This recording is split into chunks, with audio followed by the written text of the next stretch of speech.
Whenever you need us, just reach out, and we'll be there to deliver the healthcare you need. Find a care site near you at hcafloridahealthcare.com.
Whenever you need us, just reach out, and we'll be there to deliver the healthcare you need.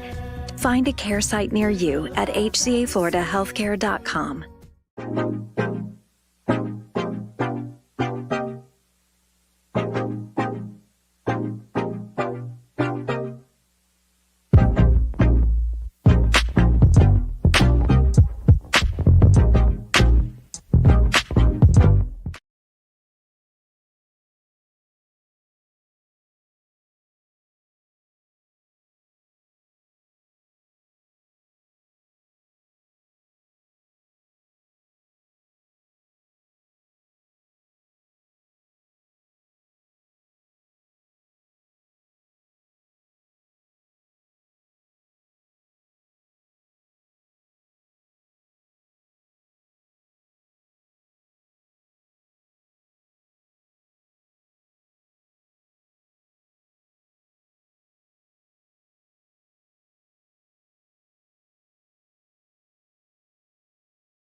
want to remind you that the concession stands are open this evening. They are both located, one at the east end and another at the west end of the station, or the stadium.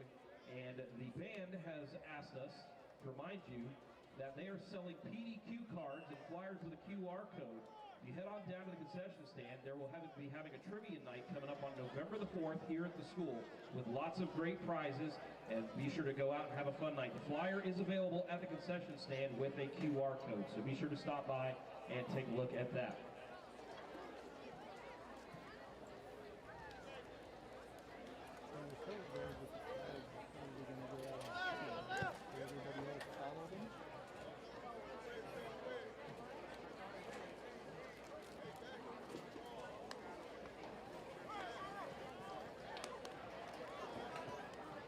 Riverview Rams football would like to take this time to thank our sponsors and supporters of the 2023-2024 season.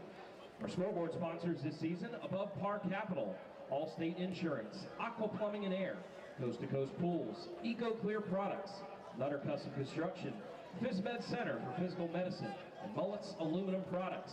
We thank our field side sponsors for this season: HCA Florida, Sarasota Doctors Hospital, Wiseman Construction, Eco Clear Products, and Glory Days Grill. We also like to thank our friends at Chick-fil-A located at Pelican Plaza. They provided breakfast this morning for the team and the coaches. And a big shout out to Geckos for providing our pregame meal for the team this evening. Riverview Athletics would also like to thank our friends at our friends at Hooters, Mission Barbecue, Daiquiri Deck, and Bonefish for providing our pregame meal for all of our staff that's working the game this evening. A reminder that coming up on Saturday, November the 11th, will be the Riverview Basketball Golf Tournament taking place at Legacy Golf Club. Sponsors and signups for foursomes are still available. Be sure to head to the Riverview Boys Basketball Facebook page, check out the flyer, scan the QR code, and get registered for the tournament coming up on November the 11th, taking place at Legacy Golf and Country Club in Lakewood Ranch. That's Saturday, November 11th for the Riverview Boys Basketball Golf Tournament.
Beverly Dance and Boston McCarthy.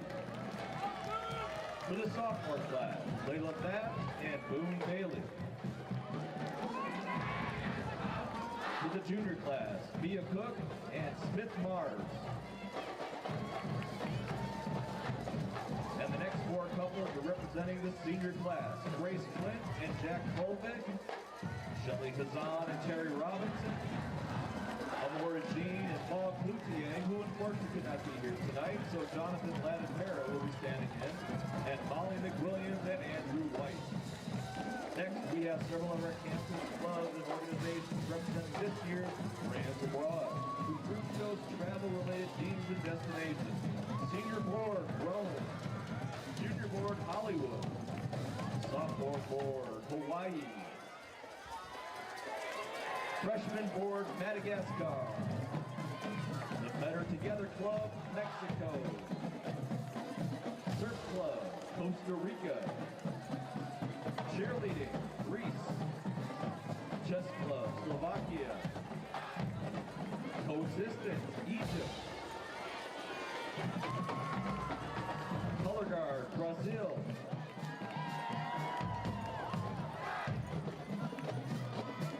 Culinary Culture Club, Cuba.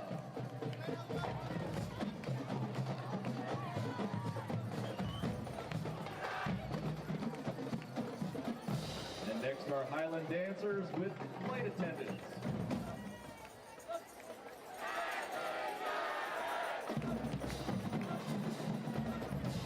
JROTC, Washington, D.C.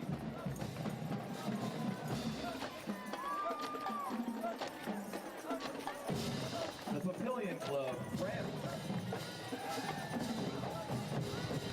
And Rho Kappa, Italy. Riverview Rowdy Spirit Club, Outer Space.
Gentlemen, please welcome the Guilty Band. Staff includes Normal Associate Band Director, Chuck Evans, Freshman Associate, Altitude Hiram Davidson, Caleb Cavanaugh, Angel Colgard Instructor, Ted Bagpipe Instructor, Dick Bruno Concussion Instructor, and Director of Bands is Cameron Luke.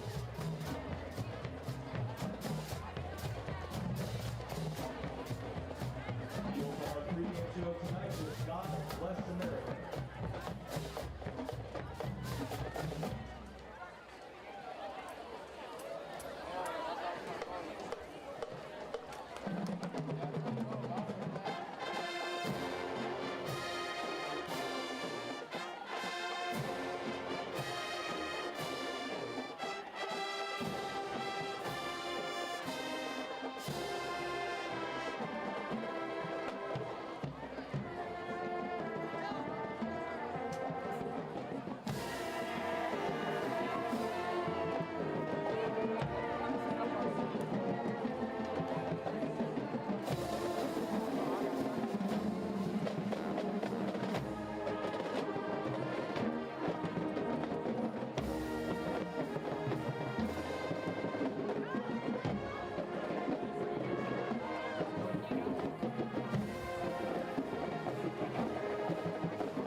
Ladies and gentlemen, at this time, I'd like to ask everyone to please rise.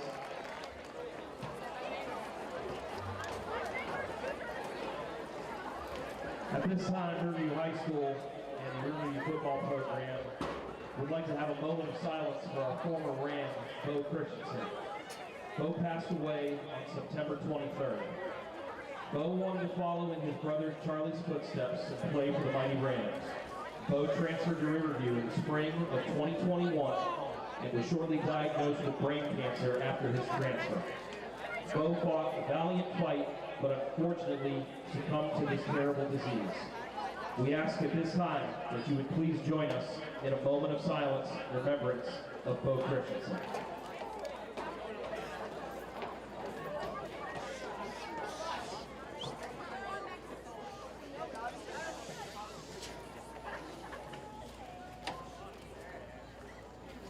Thank you.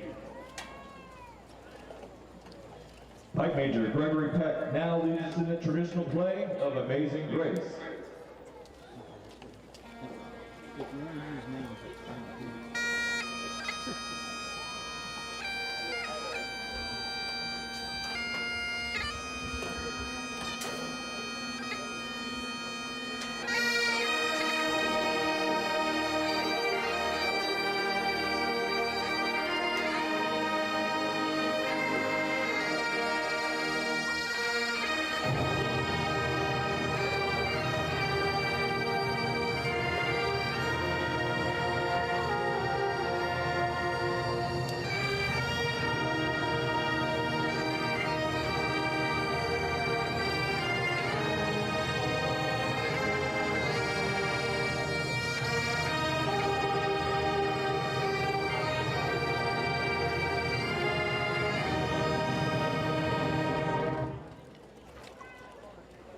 Please remain standing and remove your hats for the playing of our national anthem.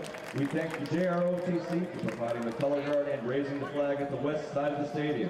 Now, please join Band Captain Jamil Beltkamp, the Kilty Band, and the Kilty Alumni Band as we honor America.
as we play our alma mater.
Welcome in Clearwater International into town. My name's Addison Resco. Alongside me is my partner Jonathan Morelli. Stoked to have you with us on this Friday the 13th. The Rams coming off a 3-game road trip where they won the first game against Cardinal Mooney 35-7. It was a game that was tight in the first half, and they pulled away easily near the end of the third quarter, getting a comfortable 28-point win against a team they lost 14-7 the year prior. They had a bye week, went to Venice High School. It was tight, tighter than it's been in a while, but then after a drop pass and an interception by Charles Lester, Venice ended up pulling away, securing a 35-14 victory. And then last week, the Rams stumbled on the road to Berkeley Prep, picking up their second loss in consecutive weeks. And that leads us to tonight. The Rams come in 3-3. It's a fresh start, but they're not welcoming in an easy squad. Don't let their 2-4 record fool you, because this Clearwater International team has played some of the toughest teams, not only in Florida, but across the country. They went out to Tennessee 2 weeks ago and were able to pick up a win. The Rams trying to get back on the right track, and they've got tough competition to do it against tonight. Yeah, really what we're looking for here, Addison, is the resurrection of the Riverview offense that we saw in weeks 1 through 3. Now, we know they have it. We know they have depth, and we're for the Rams to come out with a win, to come out on top tonight, they're going to need to use their depth. Depth in the running game, depth in the receiving core. We saw weeks 1 through 3, the passing game and run game, really strong. For the Rams to come back and continue their win streak, I think the Rams are going to need to open the playbook. Looking forward to what Brody Wiseman is going to pull out. I think he's got something up his sleeve for sure. But we're going to see something creative tonight. The Rams are going to change up, you know, not much of what we've seen before prior to this week. Something new that this Clearwater defense maybe hasn't seen on film. Well, this Clearwater team and Riverview, you know, we talked about it a lot. You know, these last 3 games, all 3 have been really tight at halftime. You had a 7-7 halftime score, a 14-14 halftime score, and I believe it was 10-3 or something along the lines. Or it was 13-3 last week on Friday.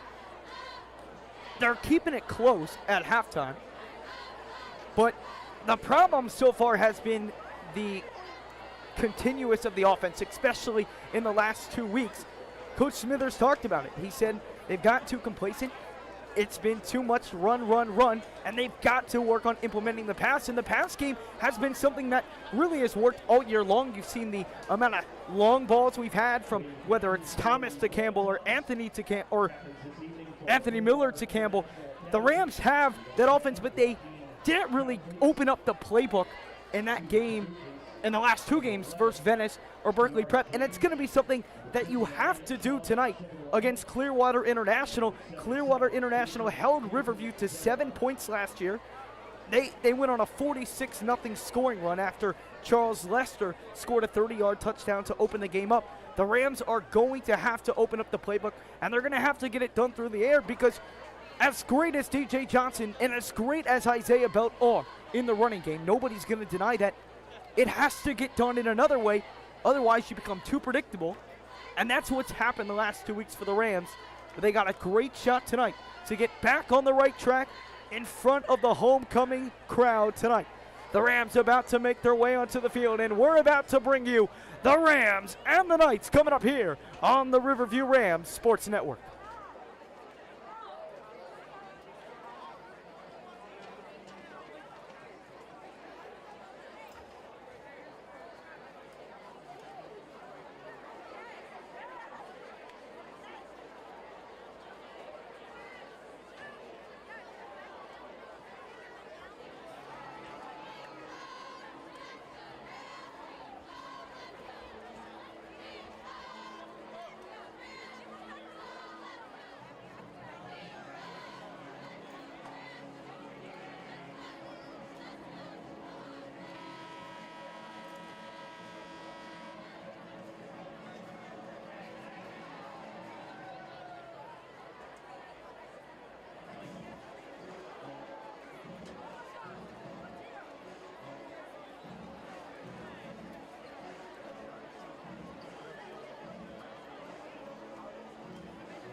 Captains this evening for the Rams, number 7, Braxton Thomas.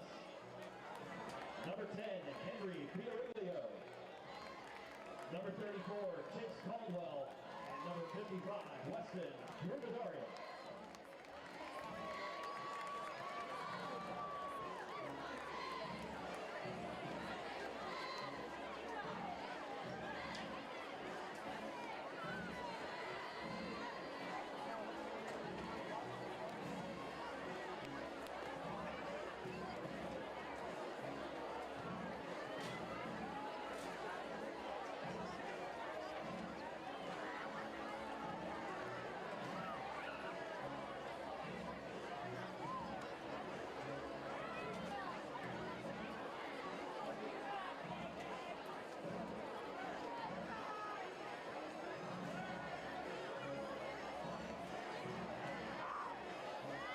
Riverview has won the toss, and they have elected to defer to the second half.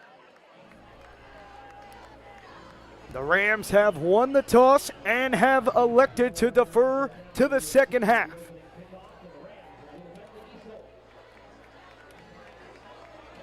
It'll be Daniel Fredere to kick it off.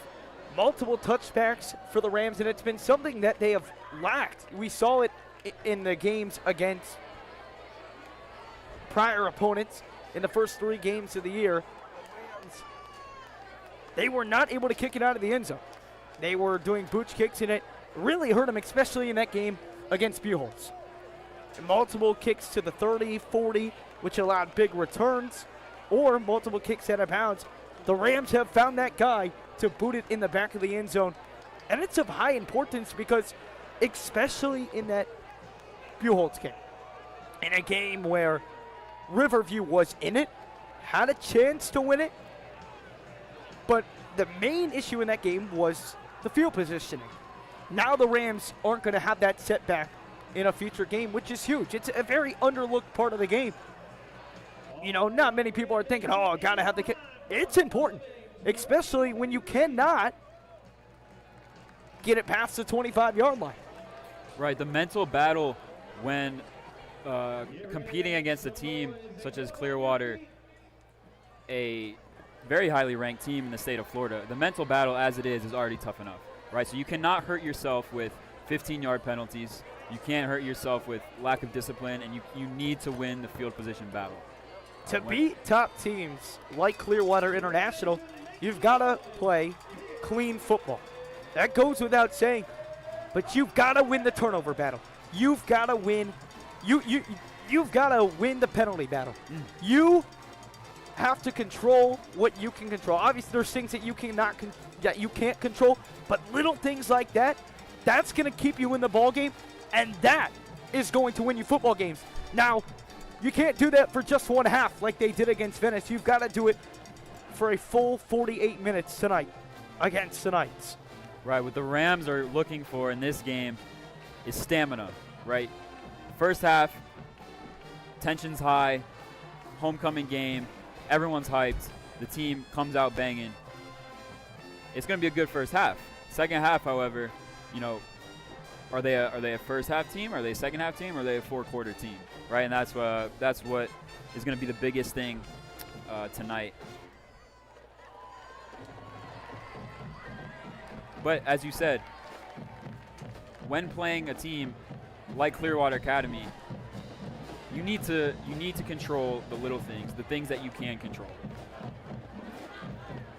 And it's something that the Rams have struggled with to this point in the season. They've played sloppy football over these past 2 weeks and, hurt themselves. They've bitten themselves in the foot, and that's kind of what's held them back. And you can't do that against big-time teams, but we are ready for action here at the Ramble. For the first time in over 30 days, the Rams back in action. The Rams again did win the coin toss. They deferred to the second half, so the Knights will receive the kickoff. It will be Makai Johnson and Manny McKinnon deep back to receive for the Knights. Again, the Knights coming off a 46-7 win over Riverview. Last year, that game was played at Sarasota High School due to the hurricane, which had the Rams play their last 4 to 5 games of the regular season at the Sailor Stadium.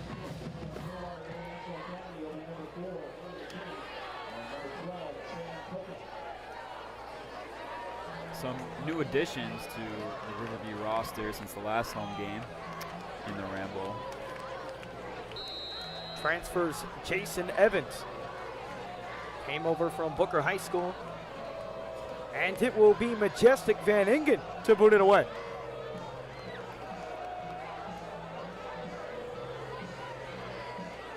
We were just talking about the inconsistency of the special teams unit.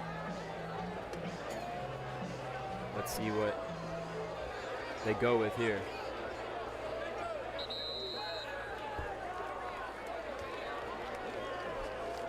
And a delay of game on the kickoff to start.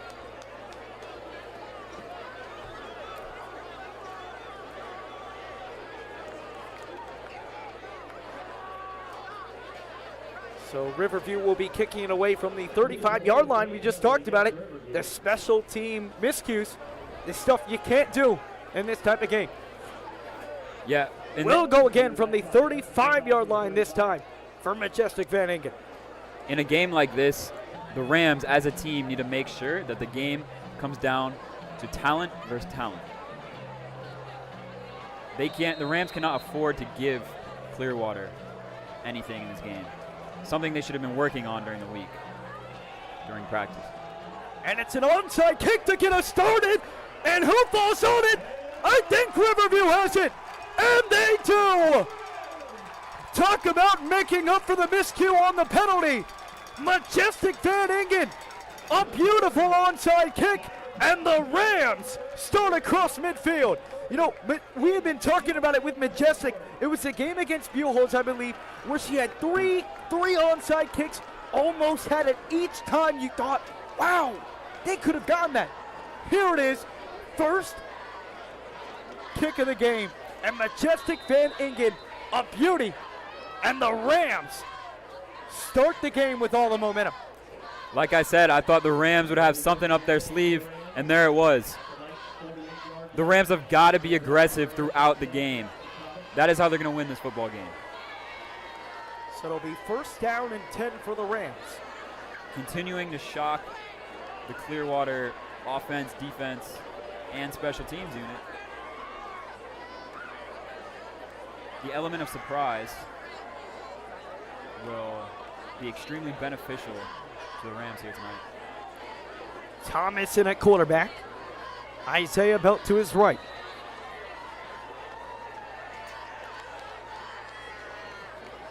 A flea flicker. Thomas wants Campbell down the field, and he cannot get it to him.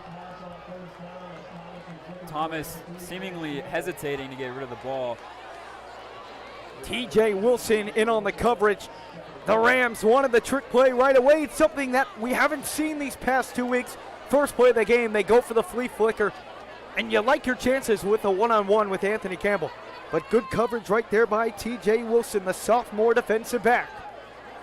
Yeah, in past weeks, especially in the beginning of the season, we've seen Anthony Campbell just blow by secondaries. The Rams looking to connect again.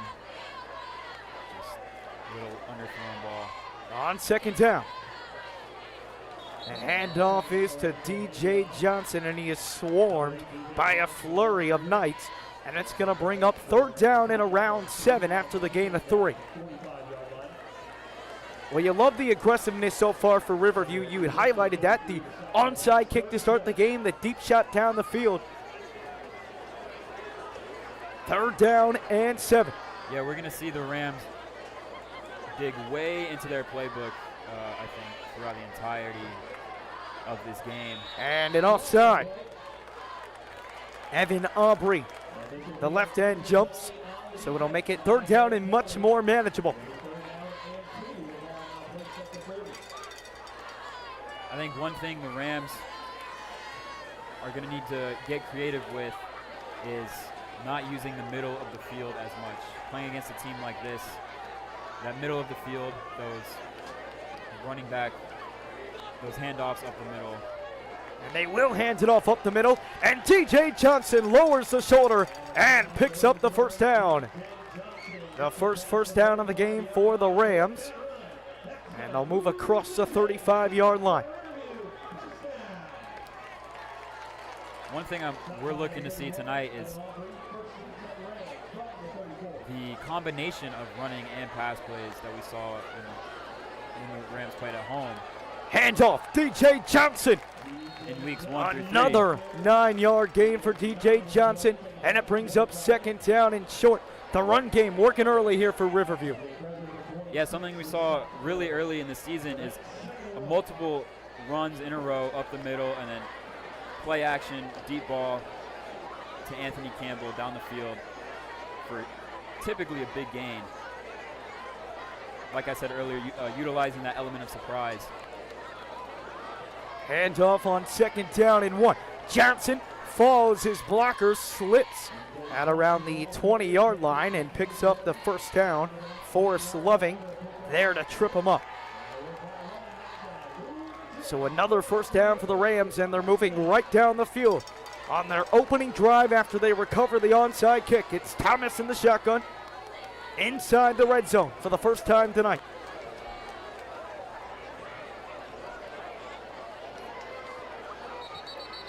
Johnson picks up 1 yard on first down. Rams trying to shove it down the Knights' throat. The Rams, as we talked about last year, scored not on the opening drive against the Knights, but early in the second quarter. It was 0-0 at the end of the first quarter last year. And Riverview, 30-yard touchdown to Charles Lester. They started hot against Clearwater last year. There appears to have been a flag on the play here, so it'll be first down and long. Like you said earlier, the turnover battle needs to be won. Last year against this team, 3 turnovers in the first quarter that Riverview came up with, not being turned into touchdowns, not being converted into points. That is something that's going to need to be fixed. Capitalizing on opportunities. Thomas under some pressure and gets it away, but incomplete. Looking over the middle for Nick Sinacor. Bring up second down and 20.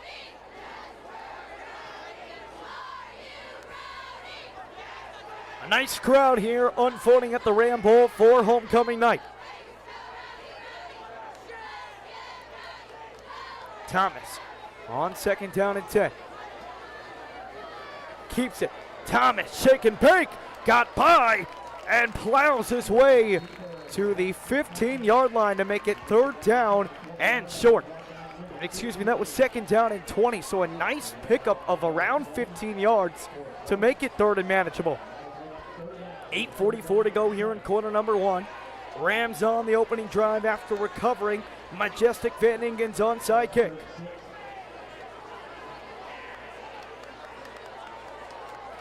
And that QB sneak has been a critical play on third and shorts and fourth and shorts for the Rams this season.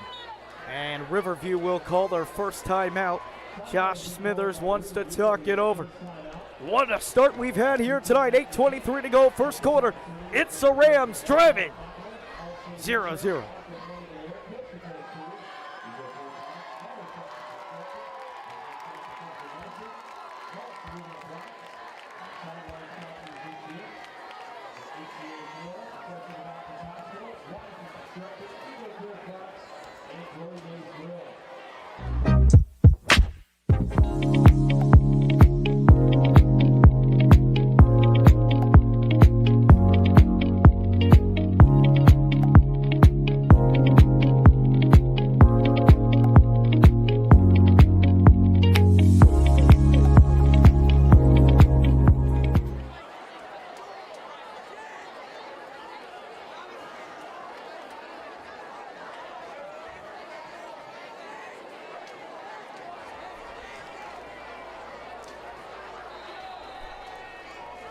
After the timeout, it's third down and 4.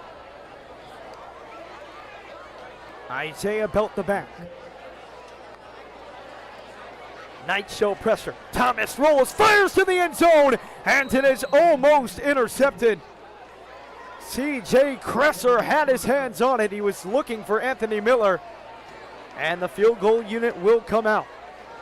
I was just about to say, Anthony Miller is not someone we have seen yet on this drive with the ball in his hands. A key playmaker for the Rams offense this season. He has been big this year, and he's done it in a lot of ways. It's Majestic Van Ingen to attempt the 32-yard field goal.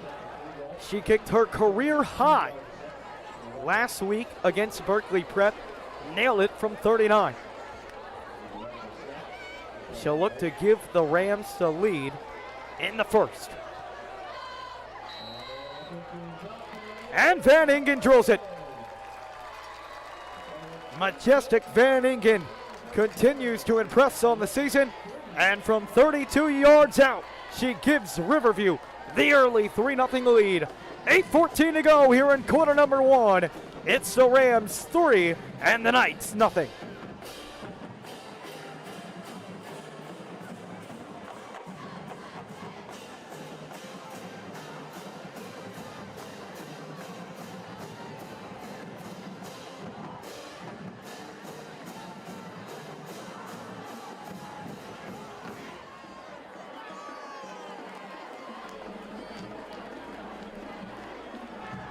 And speaking of great kicks, this season, kicker Majestic Van Ingen and punter Nick Delfu are both raising money.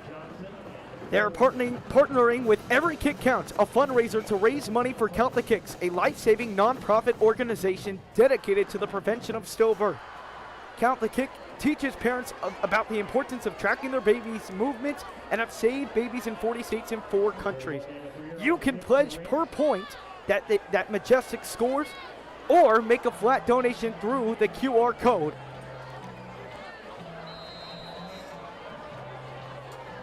A great cause, and an even better reason to make more field goals, as those three points help out more than just the Rams.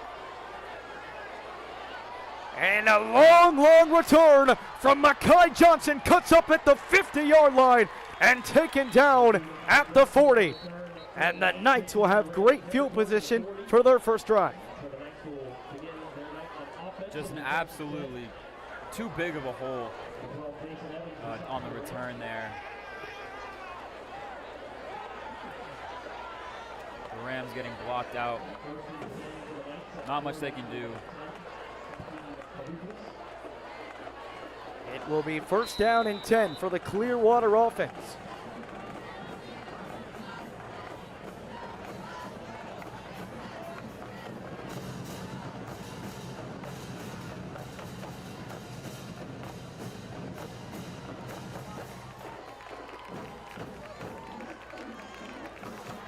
Cavu Cleason at quarterback. Hands it off. Cutting to the outside and got some room and picks up the first down. Gets all the way down to the 20-yard line. It's Antoine Raymond. And Antoine Raymond has been a beast this season through 5 games. And they played 6, but of the 5 games that were recorded on Max Preps, he has rushed for over 200 yards in every single one of those games.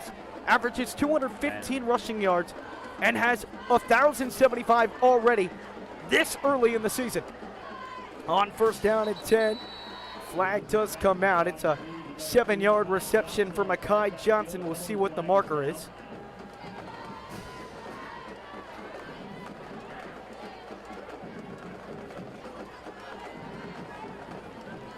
Yeah, over 200 rushing yards per game is an unbelievable stat. It really is unbelievable. I think it goes to show, with 4 losses on the season, I Four think it goes to show how powerful this offense can be. He has 12 total touchdowns on the year. That's 2 per game. And that's incredible.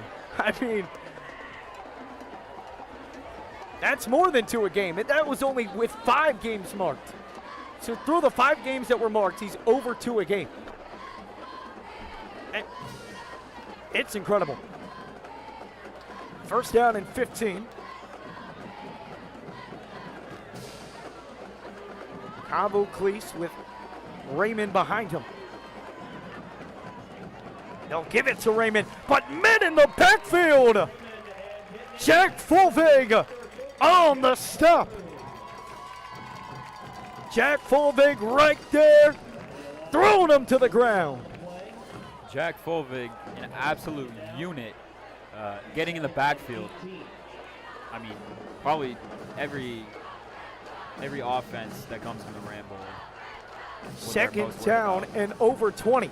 Looking over the middle, got him in, and it's a touchdown. Clearwater strikes right back at the Rams. Mekhi Johnson, who had the long kickoff return, hauls it in over the middle. And the Knights take an early lead.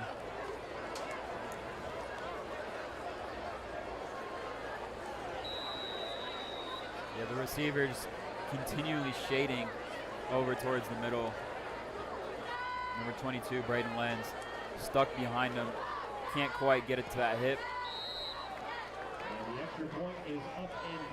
The extra point is good. So Clearwater, after the 32-yard field goal from Van Ingen, responds right away. A 30-yard pass from Cavu Cleese to Johnson. And the Knights have a 7-3 lead with 7:04 remaining in quarter number 1.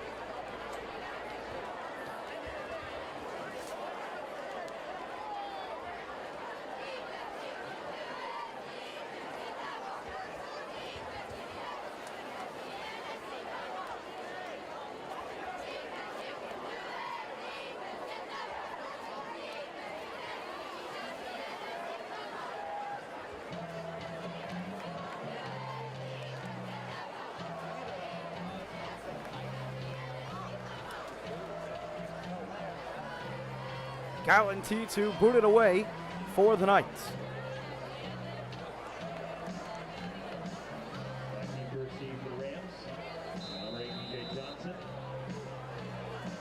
Johnson back deep to receive for the Rams.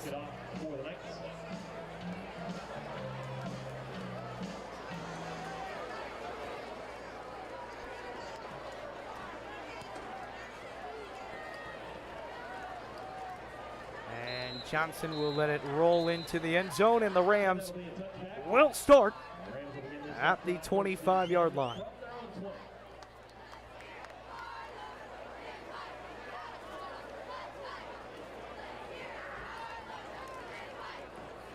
Johnson has been pretty quiet in the passing game this season. Obviously had a big impact. He only had 4 receptions on the entire season before tonight. He already has 2 tonight. Got his first touchdown of the season as well on that reception. Rams offense back out there for their second drive. First and 10 for the Rams. Thomas on the quarterback keeper. Gets 2 yards, and it will bring up second down and 8. They've really loved that quarterback keeper this season. We've seen it work often this season as well. It's been a play that the Rams have been able to rely on, especially in 3rd or 4th and short situations. Under pressure, gets it away on the screen to Anthony Miller, and he is tackled hard from behind. Ryan Hassett, the sophomore linebacker, in on the stop, and it brings up 3rd down and long.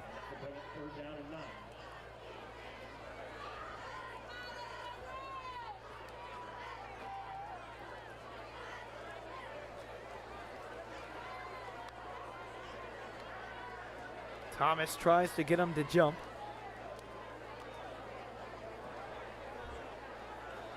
Halfway through quarter number 1.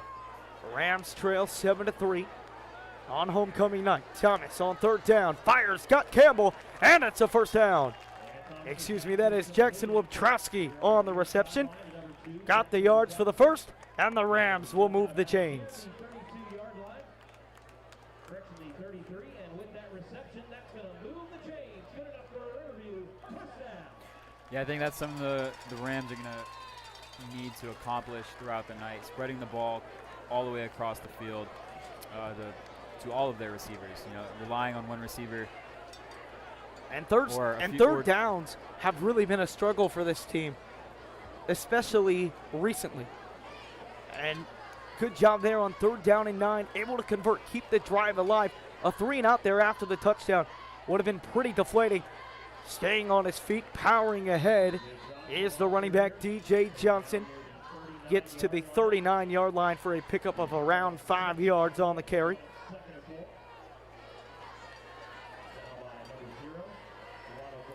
Great job by both backs tonight, following their blocks, being patient, waiting for the play to develop, and finding the crease when it opens up. 5 wide for the Rams. Rams lining up an empty backfield.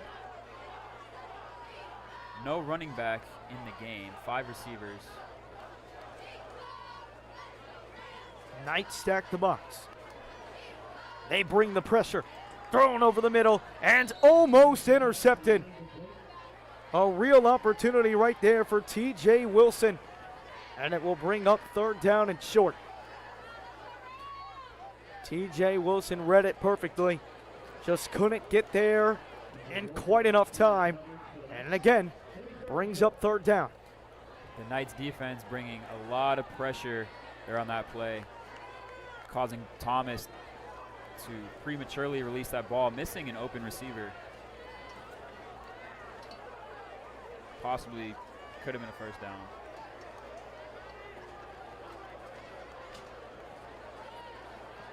It's 3rd down and 4. It's a handoff to Isaiah Belton. He gets enough for the first down yards. Gets to the 45-yard line, and the Rams will move the chains. Again, a 3rd down conversion. And that will send us to a water break with under 5 minutes to go here in quarter number 1. The Rams driving, picked up 2 3rd down conversions. They've got it at their own 45-yard line when we get back with 5 minutes to go in quarter number 1.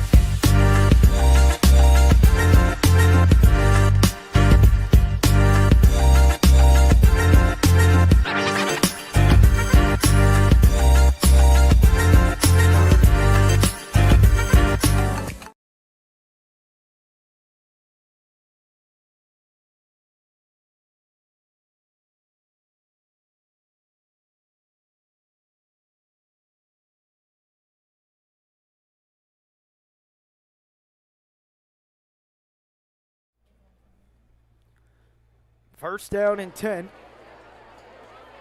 from the Rams' 45-yard line. Thomas under pressure, gets away from it initially, and then is swarmed and taken down right there by Evan Aubrey. Thomas claiming for the face mask, but to no avail. And it will bring up second down and long. It's the second time tonight the Rams have been pushed back. We saw a second down and 20, and it kind of killed the momentum in the drive that they had going, had to settle for 3, and they're picking up some first downs, and you put yourself in a second down and 20 spot. It's hard to work yourself out of it on second and 20. A handoff that gets around 3 yards, so it'll be third down and long. Yeah, Thomas typically one able to avoid pressure. Not a lot of time on that last play, though. Yeah, Thomas has been very good about avoiding pressure and avoiding the sack and throwing it away at the right time. He's done an excellent job of that, but the Knights' defensive line tonight has had their way. We've seen multiple times that Evan Aubrey has gotten to Thomas. Yeah, great heads-up player in Braxton Thomas. Knows what to do with the football, knows what to do under pressure. However, tonight, not much room for Thomas mistake. airs it out down the field, and it's caught! Anthony Campbell, you cannot stick with him one-on-one, ladies and gentlemen. He's done it again! Wow, what a pass by Braxton Thomas. Pressure in his face. Falling backwards, launches that ball beautifully into the breadbasket of Anthony Campbell. Like we said earlier, continues to blow past secondaries like he gets paid. Beautiful. Beautiful execution. I mean, the connection between Thomas and Campbell this season is immaculate. First down and 10. They're inside the red zone for the second time tonight. Thomas keeps it. Thomas powers ahead for a gain of 5. And you talk about it, Anthony Campbell. On the road trip, Anthony Campbell really couldn't get that deep ball working and didn't have really any deep ball receptions, and get him back here at the Ramble. And Anthony Campbell strikes one for about 50 yards on the play. Second down and 6, just shy of the 25-yard line, or the 15-yard line. Thomas hands it off. Johnson might have the edge. He's shoved out of bounds by Delano Cloud inside the 5-yard line. Man, this Riverview offensive line knows how to create holes. They've done it all year for the running backs, DJ Johnson and Isaiah Bell. We'll see if they go back to that once again to get their first touchdown of the game. They will go back to Johnson, and they will find themselves in the end zone. DJ Johnson, a touchdown scoring machine for the Rams this year. And the Rams are back out up on front over the Knights. Man, DJ Johnson, such an agile player. Extremely quick feet. You see him keeping his shoulders square and then just trotting right into the end zone. Finds the hole. I mean, it's too big to miss, but finds the hole. And Van Ingen drills it. A high-scoring affair here in quarter number 1. The Rams struck first. The Knights struck right back. But a deep ball on third down and 17 to keep the drive alive to Anthony Campbell.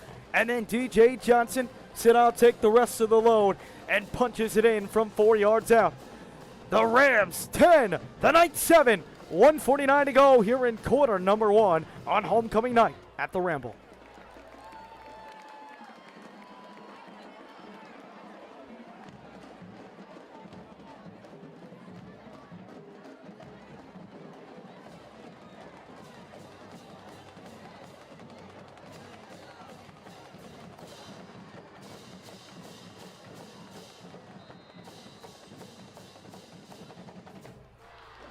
Daniel Frede to kick it off.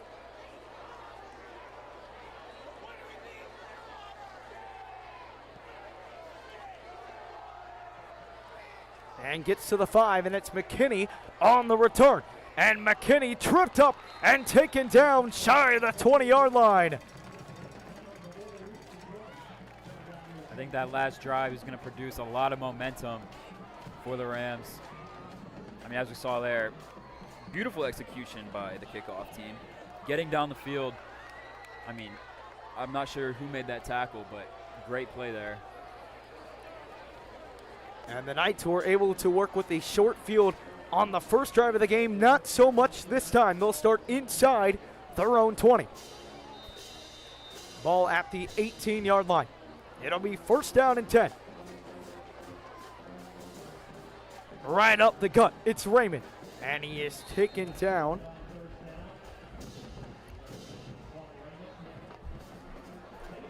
Landon Marsters in on the stop. Brings up second down at around 5. The Rams missing their starting inside linebacker, Chase Caldwell. And that is a big loss. He was huge last week in the loss against Berkeley Prep. Had a huge goal line stop on 4th down and goal to keep Riverview in it. Riverview did fall in that game, though. On 2nd and 5. Got a man wide open once again. It is Makai Johnson. Makai Johnson has been open all night long. It's his 3rd reception of the game.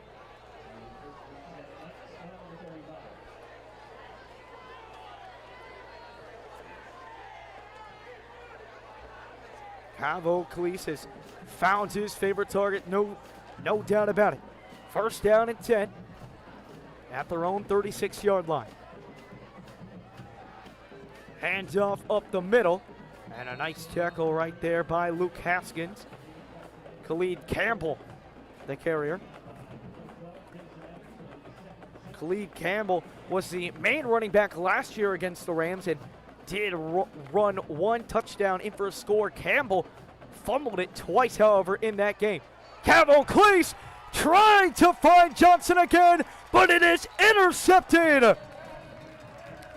It is Jason Evans playing in just his 3rd game with the Rams since returning after he went to Booker last year. Gets an interception, an instant impact, and the Rams will start their 3rd drive across midfield. I think the Rams got a late, Clearwater got a late flag thrown on them on the far sideline. And that is right, an unnecessary roughness after the play foul. And there is Jason Evans standing, getting the crowd hype after his first interception since being back with the Rams. Played for Riverview his freshman and sophomore year. Went to Booker for his junior year. Started this year at Booker, but now back with the Rams, and a huge interception. 17 seconds to go in quarter number 1. Anthony Miller all by himself. The Rams will keep it on the ground with Johnson, and that will end the first quarter after a 2-yard gain by Johnson. A fun first quarter here at the Ramble on homecoming night. The Rams have the lead over Clearwater International 10-7. Second quarter action coming up real quick on the Riverview Rams Sports Network.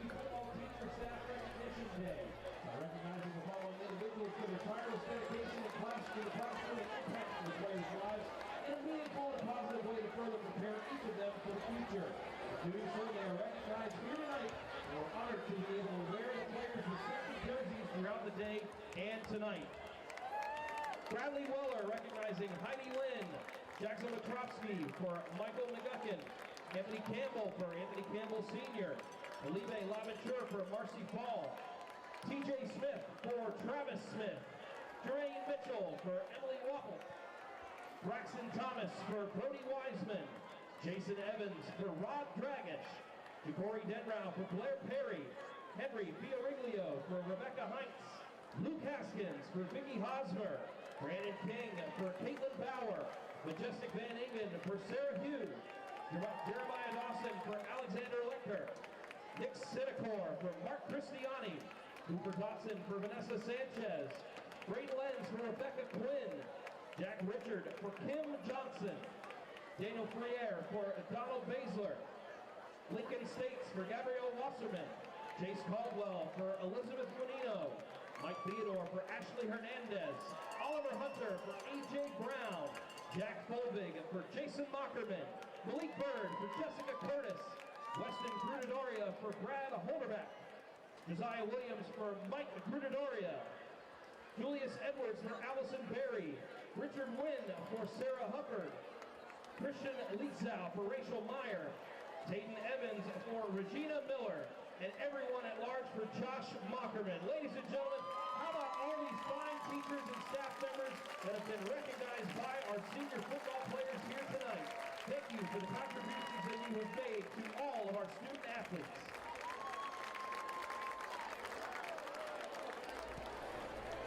And as you saw there, many teachers getting recognized for their hard work that they pour into these students. And one of them was Mrs. Lynn. If I could give a shout out, if I was out there, 100% goes to her. One of the best teachers out there, and there's so many of them. It's 2nd down and 9, and the Rams keep it on the ground. Isaiah Belt picks up around 6 yards. So 3rd down and short. Riverview is 3 of 4 on 3rd down tonight.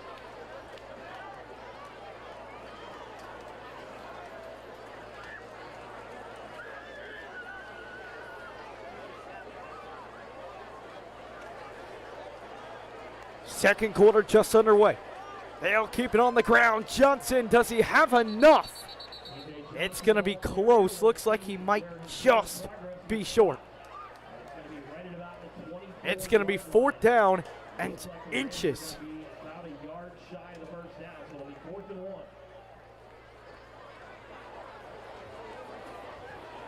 At the 24-yard line, 4th down and 1.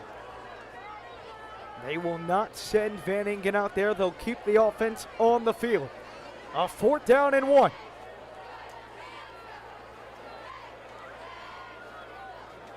They'll give it to Johnson, and he's got it by a mile. The bounce to the left side. The defense had it all up the middle, but Johnson picks up the first down, and the Rams continue to push it down the field. Yeah, I think the Clearwater defense expecting the push up the middle. Good heads-up play by DJ Johnson to bounce outside, find the green grass, pick up some extra yards.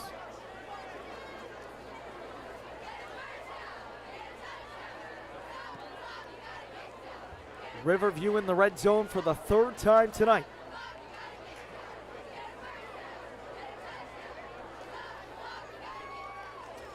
Got Campbell one-on-one over there on the left side. They'll look for Campbell on the one-on-one, and he almost had it, but a flag does come out. Campbell goes incomplete, but a penalty flag is down.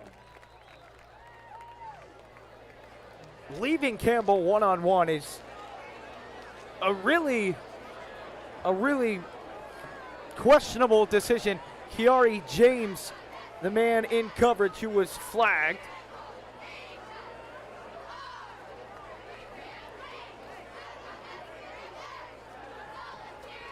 It won't be pass interference, but it will be holding.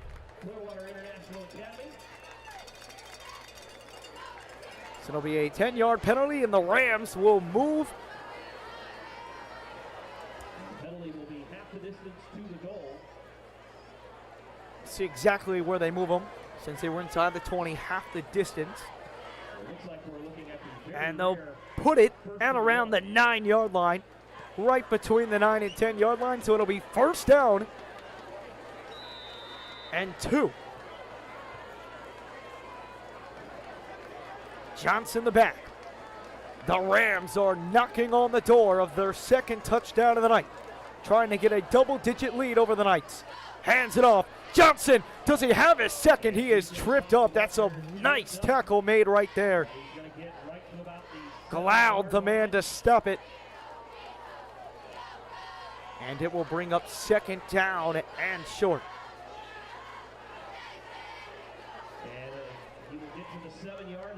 Never mind, they'll move the chains and it will be first and goal.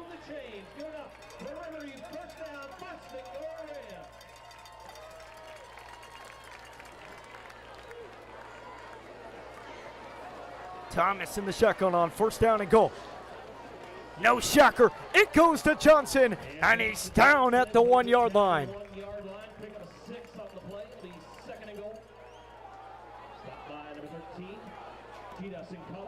If the Rams can consistently finish their drives when they get inside the red zone, if they can cross the goal line, get into the end zone consistently, they're going to win this ball game by the looks of it. Thomas keeps it. Thomas trying. Helmet flies off. And they're going to say he was down. Clearwater claimed it was a fumble. Thomas lost his helmet on the play. And so Jeremiah Dawson will come in at quarterback. It is third down and goal. Thomas taking a big hit on the goal line, causing his helmet to fall off. Not seeming to be shaken up at all, though. The give to Johnson, and DJ Johnson has his second touchdown of the night. He's had multiple games of 2 or more touchdowns. He continues to shine, and the Rams are an extra point away from opening up a double-digit lead on Clearwater International.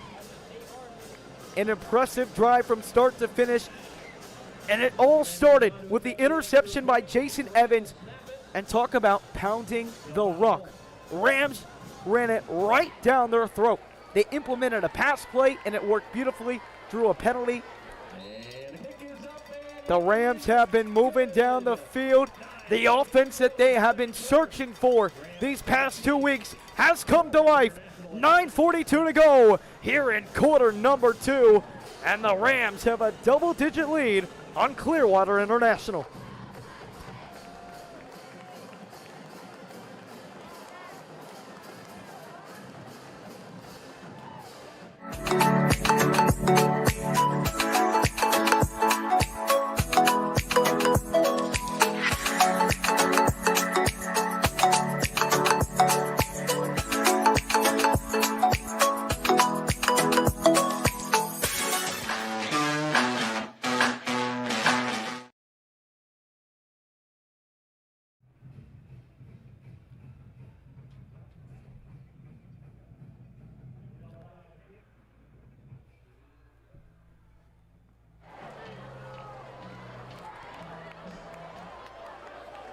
And the chip shot takes a bounce. McKinney bobbled it for a second, now cuts it up the middle, and a flag does come out. He was tackled at the 31 yard line.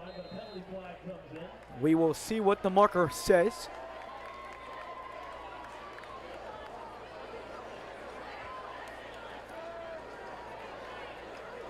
And it will be coming back.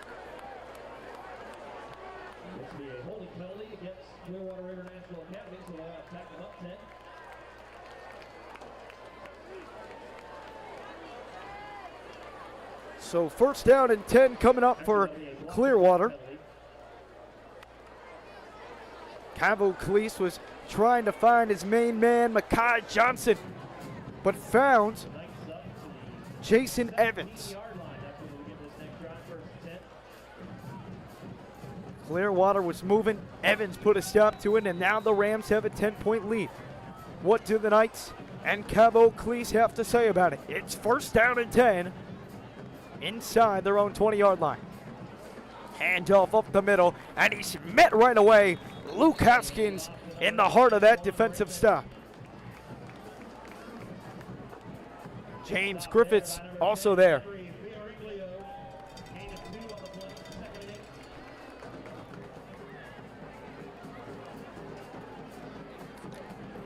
Griffith filling in for Chase Caldwell, starting inside linebacker, starting inside linebacker for the Rams. Like we mentioned earlier, key playmaker for their defense. On second down, they get it over to Johnson, or excuse me, that is Dallas Sims, and it will be a gain of around 5 yards, and it will bring up 3rd down and 4.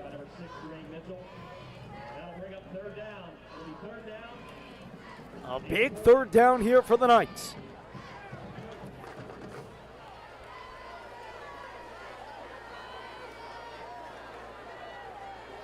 Don't want to give the Rams the ball back. They've done such a great job tonight. And just enough on the carry for Antoine Raymond. And from what Antoine Raymond has done from earlier in this season compared to what he's done tonight, it seems like nothing. He's nowhere near on track for his 215 yards per game. Yeah, I mean, that Rams front four, truly a lethal combination. Campbell clears the fake, and he's got a man wide open across the field. Shaking and baking, and nearly gets to midfield. Jason Evans completely drawn by his receiver. Back turn to the play, leaving the flat wide open for the receiver to find tons of open field after the catch. Great play design by the Clearwater offense. It was Kube on the reception, and the Rams did elect to take a timeout with 7:55 to go here in quarter number 2. Clearwater has done a great job on offense except for the one miscue, but that one miscue has been huge. And we talk about how important it is to win the turnover battle and win the penalty battle. So far, Riverview is doing exactly that. They're controlling what they can control. And you see it on the scoreboard right now, a 10-point lead. Right, no room for mistakes by this Riverview team here tonight. But like you said, executing that mindset perfectly. That game plan is going as expected, as planned, I should say. 1st down and 10. Oh, a low snap, though. Still find a way to hand it off. And it is Raymond on the carry. He'll get around 6 yards, and it will bring up 2nd down and 4. Knights go 5 wide.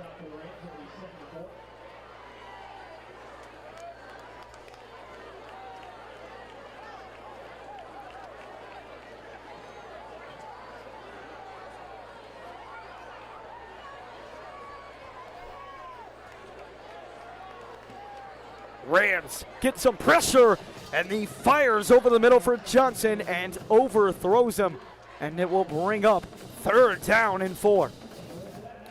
And that ball just missing 2 Ram defenders in Landon Marsters and Olive Laventure. Johnson still had a great chance to come up with that. Johnson has been this guy all day long. Only 2 times has he not looked for Johnson in the air. Cavoclease sharks one up, one-on-one coverage, and the flags stay in the pockets, and it is 4th down for the Knights.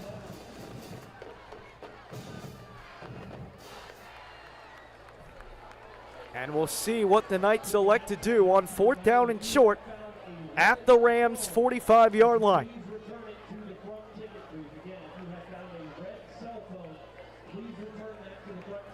It was Jermaine Mitchell on the coverage.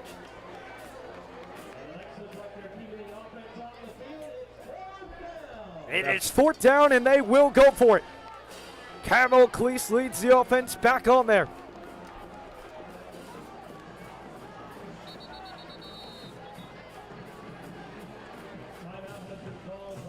And defensive coordinator Gerald Perry fuming and calls a timeout. That's the last of the half for Riverview.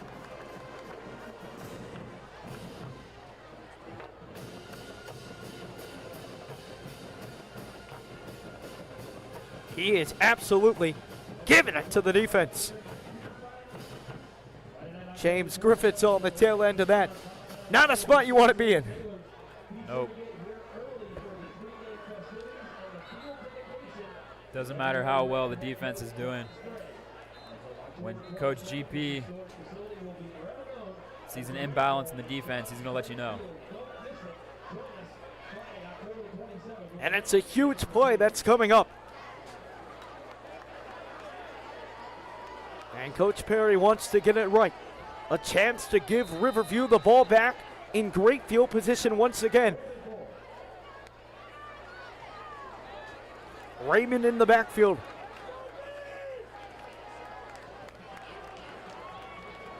McKinney in motion.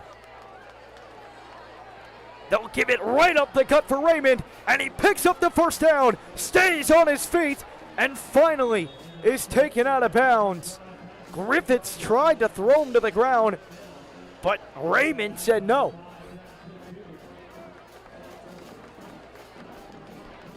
Yeah, with the Rams really missing their starting linebacker in Chase Caldwell, who probably brings that back down. Still picks up a first down no matter what. It will be first down and 10 from the Riverview 33-yard line. Cavo Cleese fires, got a man on the right side, and it's once again Makai Johnson. Anton Clough and Alibe Laventure in to bring him down right around the 20-yard line.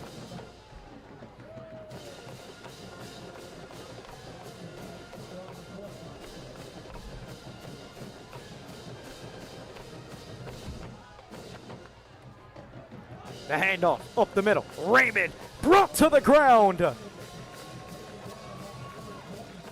Landon Marsters there to take him down from behind. And Raymond's been pretty successful running the football on this drive. That's a nice settle down moment for the Riverview defense. That'll be coming back.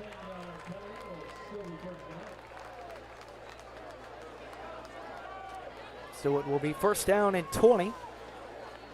The Rams will back Clearwater up.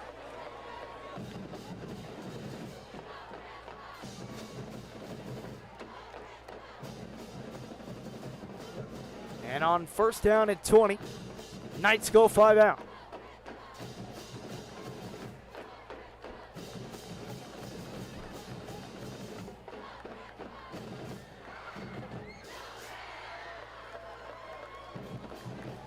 Just about halfway through quarter number 2. And it's going to be a false start. Raymond, you could tell, was confused before the play even started, going over to Cavo Cleese asking, what is it, what is it, what is it? You could see the confusion causes him to jump early, and it will push back to first and 25 now. The Rams need to capitalize on opportunities like this when Clearwater has self-inflicted. Cavo Cleese takes a shot down the field, and it is incomplete. Travis Smith Jr. and Alibe Laventure in on the coverage. Number 2 looking for a PI call there. I didn't see much touching, to be honest, by the defense. Great closure by the safety, TJ Smith. Yeah, Travis Smith Jr. was on it. Travis Smith Jr., out of the 3 guys there, had the best chance to grab it. Was in the perfect position. But Cavo Cleese let it air too long. On second down and 25. It's a screen, it's tipped, and almost intercepted. Anton Clough almost had his second interception of the year. And I think if he can snag that one, that might be another 6 points on the board for the Rams. Tons of green ahead of him if he brings that one in.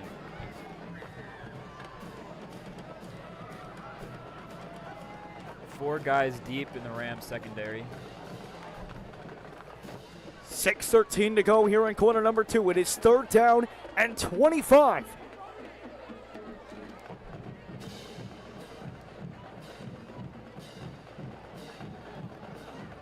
The Rams need to prevent short pass with yards after catch. It's McKinney.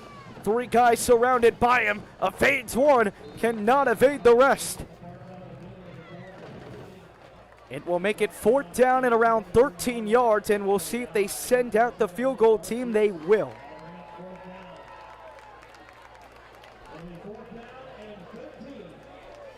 On to kick the field goal will be Alessandro Galanti.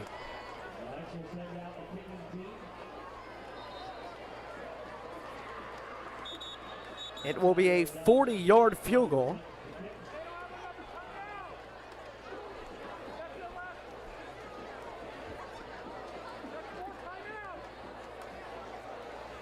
And Riverview called a timeout. Here's some screams that they had only 4 timeouts remaining. And we'll see what this is about. The Rams might have gotten away with an extra timeout here.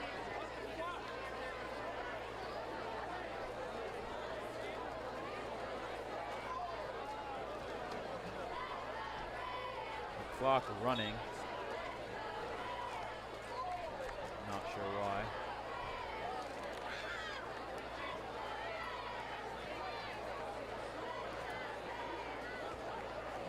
And we'll have to sort out the confusion here after the Rams appear to have called a 4th timeout.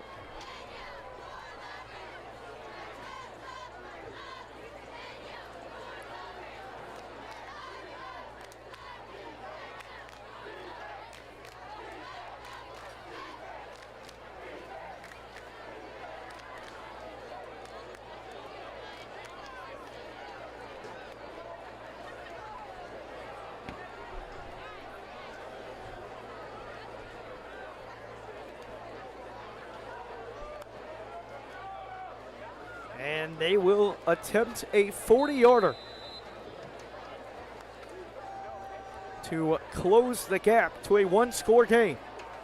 From 40 yards out, he pushes it left, and the Rams defense comes up with a big stop. Alessandro Galanti could not put it in. DJ Johnson almost got there and blocked it coming off that left edge, and a big win for Riverview. A water break with 5:30 to go here in quarter number 2. It's the Rams over the Clearwater Knights, 17-7.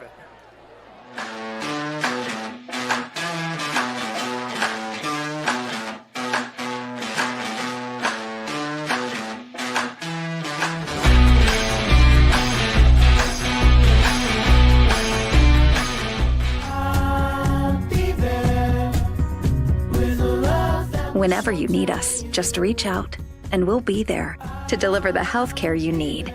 Find a care site near you at hcafloridahealthcare.com.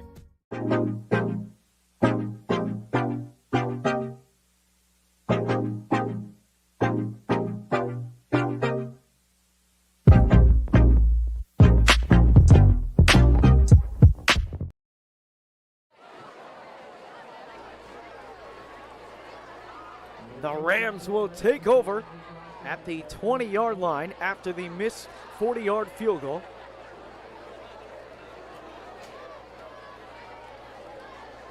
And it is Jeremiah Dawson in at quarterback. Interesting decision here. Get more info on if Thomas is hurt later. First down, the handoff to Johnson. Johnson, a nice cut up the field, stays on his feet, and he plows ahead to the 45-yard line. That's big boy running from DJ Johnson. DJ Johnson, 2 touchdowns on the night, well nearing his way to 100 yards. He is on a roll this season and on a roll tonight.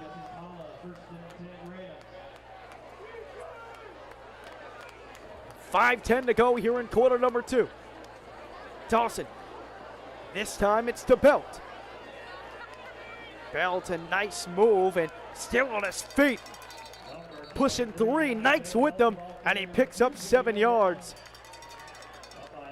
Belt running into his own lineman there for a second, but then getting carried for an extra This running 5 attack, yards. this running attack for the Rams has been amazing tonight.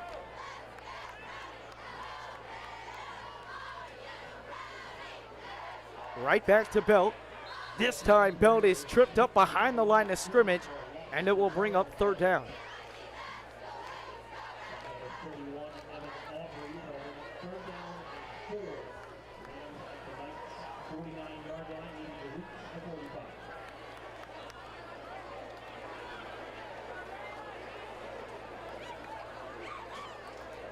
Rams on third down and 4 at the Knights' 49-yard line. A big opportunity for Riverview to extend this lead to a 3-score game.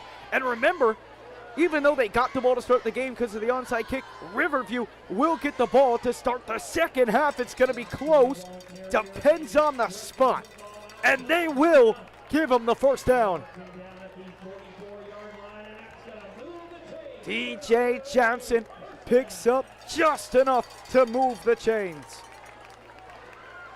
And Smithers was talking about this earlier. The Rams, to win a type of game against this type of team, they're going to have to control the clock, run the ball, take up the time, and they've done that excellently on all their drives tonight. They've taken the time, and not only have they taken the time, but they have scored every single drive so far. Yeah, the Rams trying to leave little to no time on the clock while still scoring before the half. Good clock management. Dawson down the field for Campbell on first down, and it is incomplete. Once again, it is TJ Wilson in on the coverage, who has held his own against Anthony Campbell tonight. He's had a few pass breakups. TJ Wilson has really had himself a solid game. Brings up second down and 10. Not sure why the Rams would want to score that fast, leaving a good chunk of time on the clock for Clearwater. Well, I would disagree. The way this defense has been playing tonight, I think you go ahead and you score. You take the guarantee points. You can play the clock game, but you can't play it, like that. Oh, and there's DJ Johnson. They just cannot bring him down. He picks up another first down.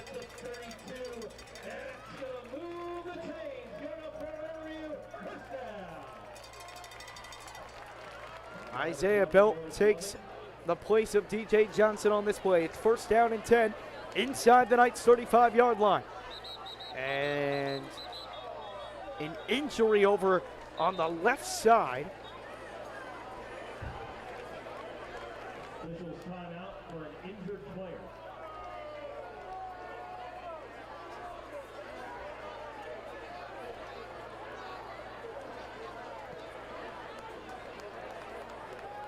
And this could very well just be a cramp.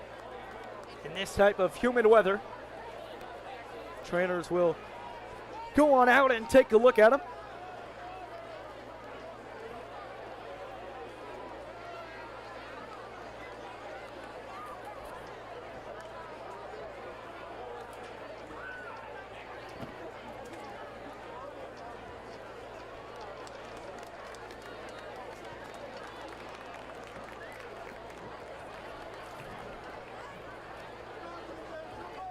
It was Forrest Loving, the sophomore defensive back, who went down on the play.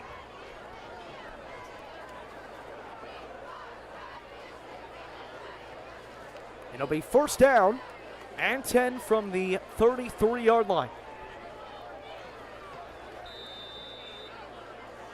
Jeremiah Dawson and the Rams moving it down the field. Belts the back. And Belt gets across the 30 all the way to the 27-yard line. It's a gain of around 5 yards. Second and 5 coming up. Rams moving at a fast pace. 2:23 to go here in the quarter. Dawson had pulled it back, and they blew it dead. Said his knee was down.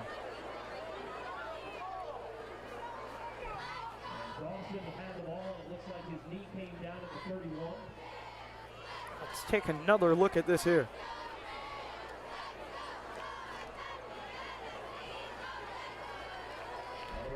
And that was the right call. Dawson's right knee did touch the ground, and so it brings up 3rd down and 9.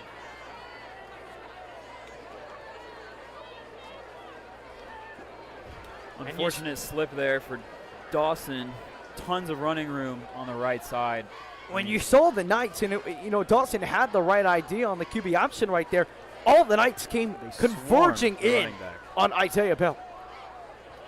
I mean, that's the kind of creativity that the Rams are going to win this football game with.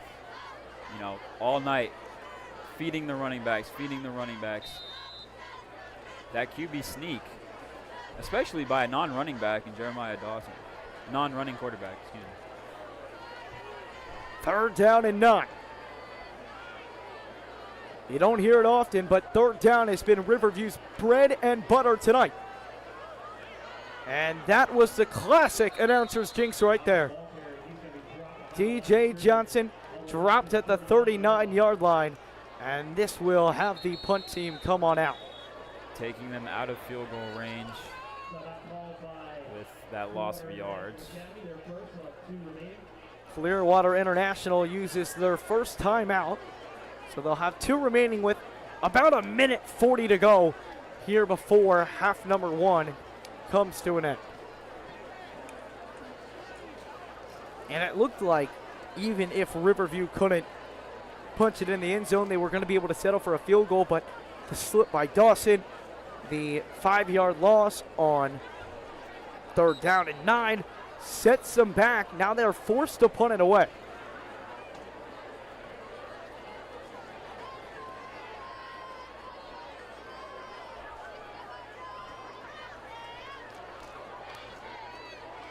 I don't think we're going to see any trickery like we saw against Venice on 4th and long here. Jack Folvig ran that fake, and he ran it perfectly.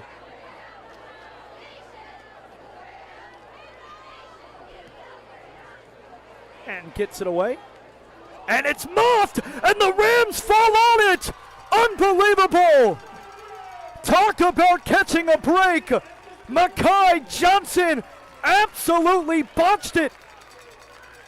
And once again, it is Jason Evans who comes up with the recovery.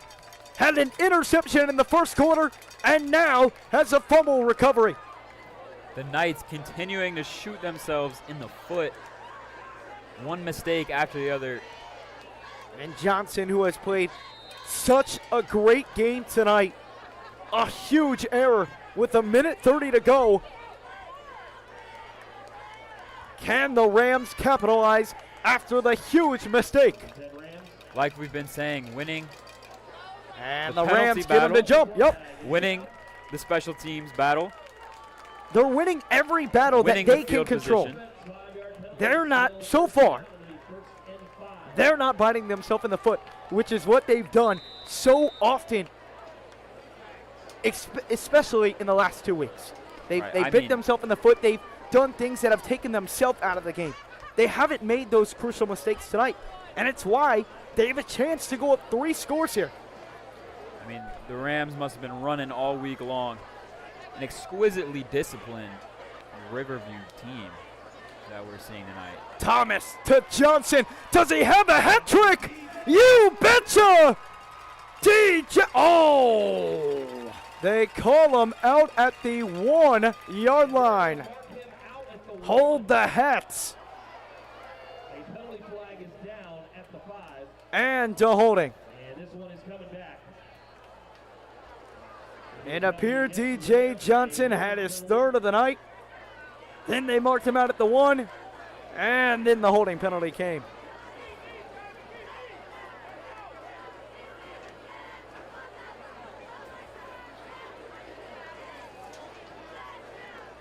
And it appears it'll just be a spot penalty. Still 1st down and 10. Thomas in the shotgun. Back in at quarterback after Jeremiah Dawson took over the last drive.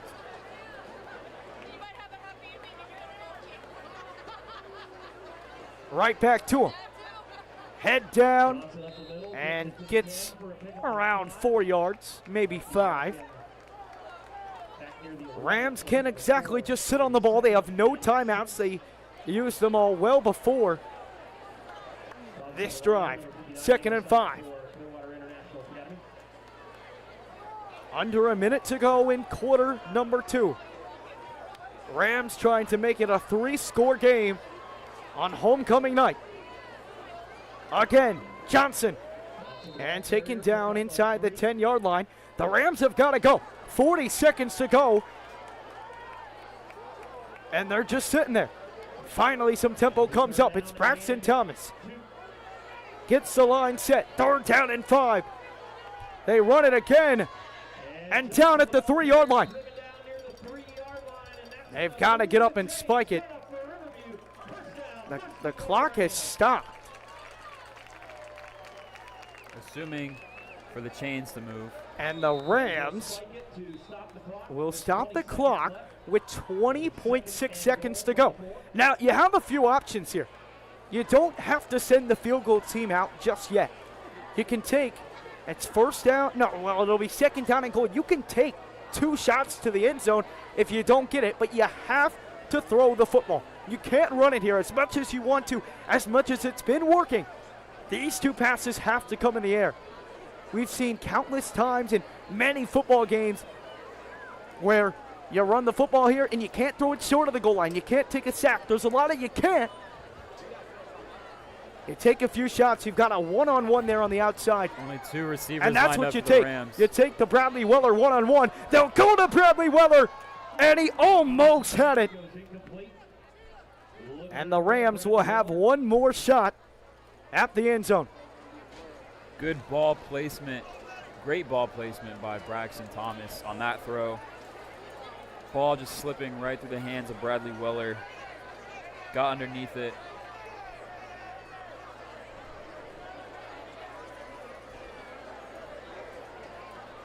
Third down and goal. Thomas alone in the shotgun. 5 wide for the Rams. If they don't get it here, they're going to have to settle for 3.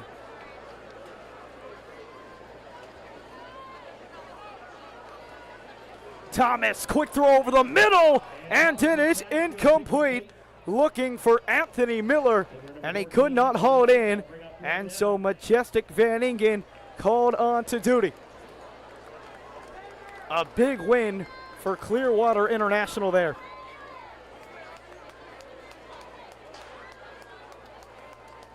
These 3 points were gift wrapped to the Rams. The Mekhi Johnson botched fumble, and it sets up for Majestic Van Ingen to add her 2nd field goal of the night, and she's got it. 10 seconds remaining in quarter number 2 and in the first half, and it is the Riverview Rams who have a 13-point lead on Clearwater International, a team that beat them 46-7 last year.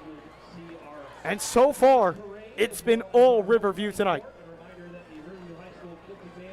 They've done the little things right, and that's what wins you football games. Winning the turnover battle, winning the penalty battle, and being disciplined on special teams, which besides the long return by Mekhi Johnson to start the game, the special teams unit has been amazing.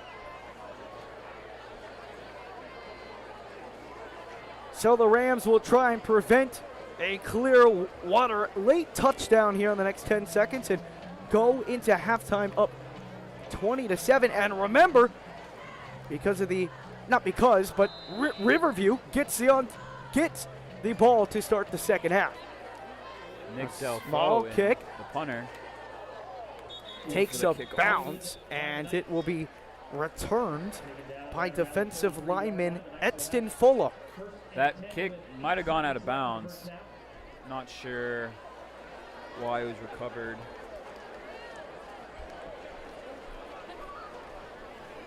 Kick out of bounds, resulting in 15 yards. And we'll see if Clearwater International tries anything here or if they will take it into halftime. They line up like they're going to try something.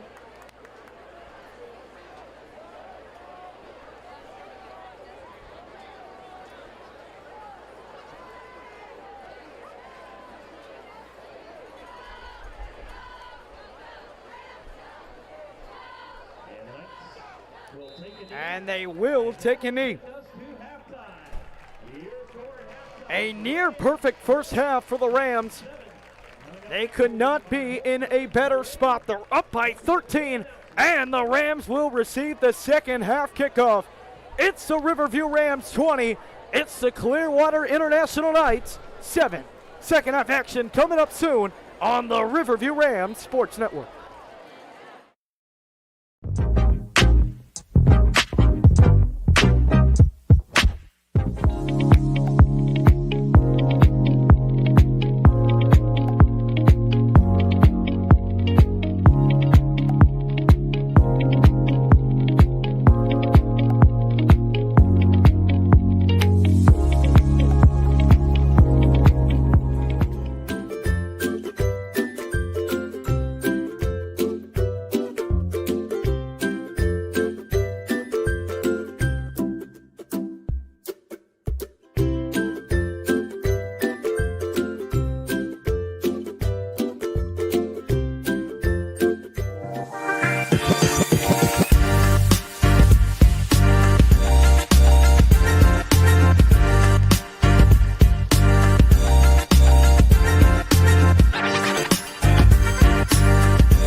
Whenever you need us, just reach out, and we'll be there to deliver the healthcare you need.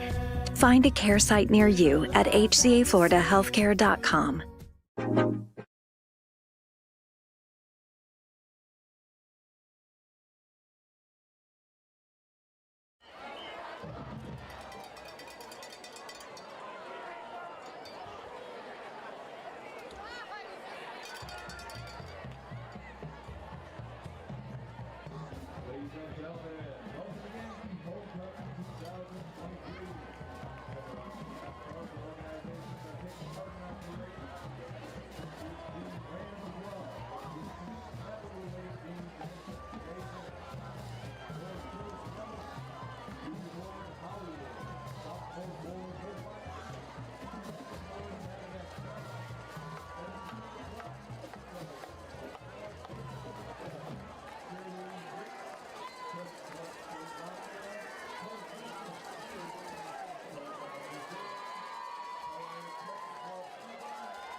was selected by the Riverview High School student body.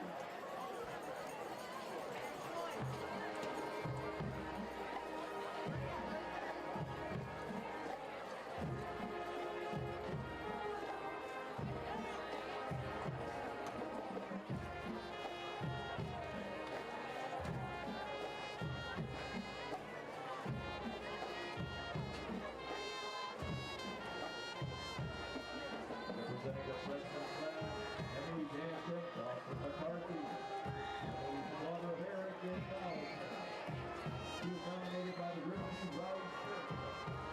Riverview Rowdy's Emily is in the Green Club, FC Sarasota Soccer, and soccer volunteer. Dawson is the son of Paige and Brother McCarthy. He was nominated by Arlington Cheers and plays football. Representing the sophomore class, Noel Baxter and Lou Bailey. Bailey is the daughter of Linda Bass and Lou Bass. She was nominated by Cheyenne. Bailey's been a member of the Filthy Band for 2 years and is a member of Pete Club and a dedicated volunteer at Silver Garden. Boone is the son of Brenda Bailey and Nathan Hayden Bailey. He was nominated by Larry Christian. He plays football and goes spending time with his family and going to the beach. Representing the junior class, Via Cook and Smith Mars. He is the daughter of Christian Bradley Cook. He was nominated by the National Honor Society. He is active in the performing arts, dancing and acting, as a choreographer with Inglewood Elementary Show Choir, and loves to rollerblade with his many losses program. Smith is the son of Dr. Chad Mars and Farrell Mars. He was nominated by the National Honor Society. Smith is vocal for soccer, likes to work out across the business, and is a youth leader of the church hall. Now presenting the senior class. These four couples have been nominated by the senior class for 2023 Homecoming King and Queen.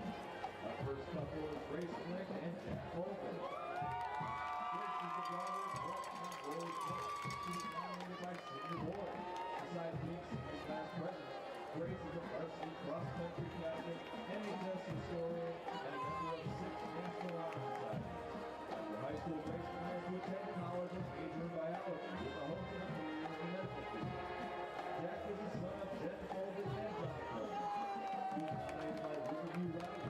Jack is a 2-year varsity football starter, and co-founder of the Riverview Rowdy Spirit Club, and plays rugby for Sarasota Surge Rugby Club. After high school, Jack plans to go to college and major in economics. Our second senior couple of the night is Shelly Hazan and Cherry Robinson. Shelly is the daughter of Michael Hazan and Roman Hazan. She was nominated by Students for Sustainability. Besides being the vice president of Students for Sustainability, Shelly is a varsity basketball player and co-captain for the past 3 years. She also volunteers at the Sun Coast Science Center every weekend. After high school, Shelly went to attend UF and pursue a career in engineering. Terry is the son of John Meyer and Terry Robinson Sr. He was nominated by NCA. He is the vice president of leadership for NCA. After high school, Terry hopes to get to his good college for radio and television broadcasting.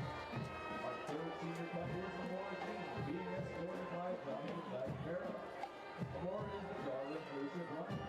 He was nominated by the Graphic Design Club. Amora is very involved in graphic design and is the secretary of the Graphic Design Club. He also volunteers at the Boys and Girls Club. After high school, Amora wants to go to art college and possibly pursue cosmetology. And our fourth senior couple is Molly McWilliams and Andrew White. Molly is the daughter of Kelly and Dennis McWilliams. She was nominated by Tri-M. Molly is the head drum major of the Riverview High School Kilby Marching Band, vice president of senior board, first chair of the Sarasota Youth Orchestra's Philharmonic Orchestra, and a member of Road Prep, PEPA, Tri-M Science National Honor Society, and NHS. Andrew is the son of Andrew White and Catherine Mann. He was nominated by the Theater Club. Andrew is the president of the Film Club and is very involved in the Theater Club and Filthy Band. After high school, he plans to conquer Hollywood and become a film director. Let's give a round of applause to all the members of Riverview High School 2023 Homecoming Court. Now, before we announce the King and Queen, it is our honor tonight to welcome the class of 1973. They are celebrating their 50th high school reunion. The of 73 football team was the inaugural team to open Riverview Ram Stadium. Now please give a warm Riverview High School welcome to the 1973 homecoming king Tom Stone and homecoming queen Sandy Boykin and the 1973 homecoming court. They will help crown our 2023 homecoming king and queen.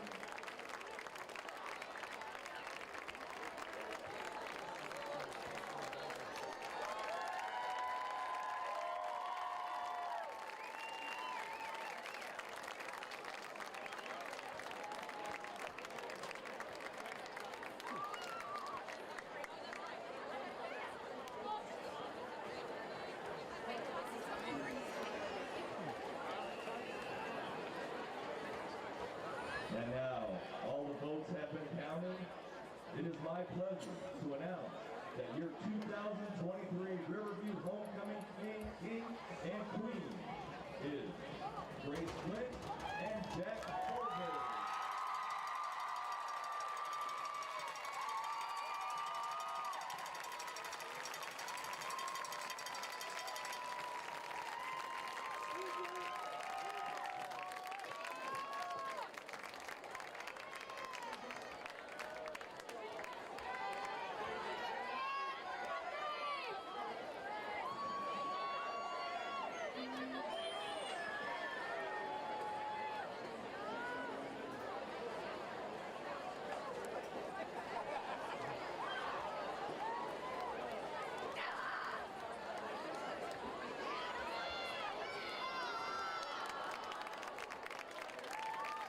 Congratulations once again, Grace Flint and Jack Colgate, and everybody involved in the homecoming court, and happy homecoming to everyone.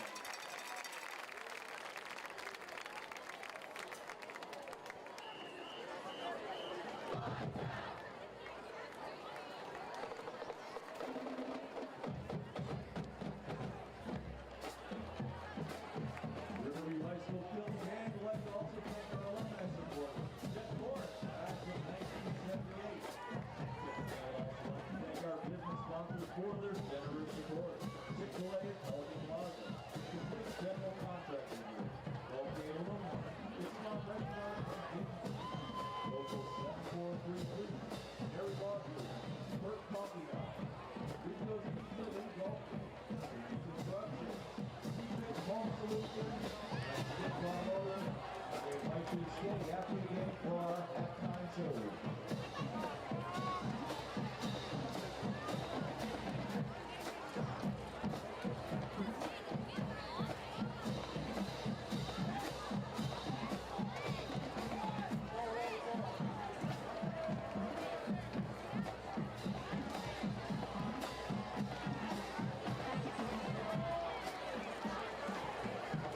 Looking for scores from around the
Whenever you need us, just reach out, and we'll be there to deliver the healthcare you need. Find a care site near you at hcafloridahealthcare.com.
Whenever you need us, just reach out, and we'll be there to deliver the healthcare you need.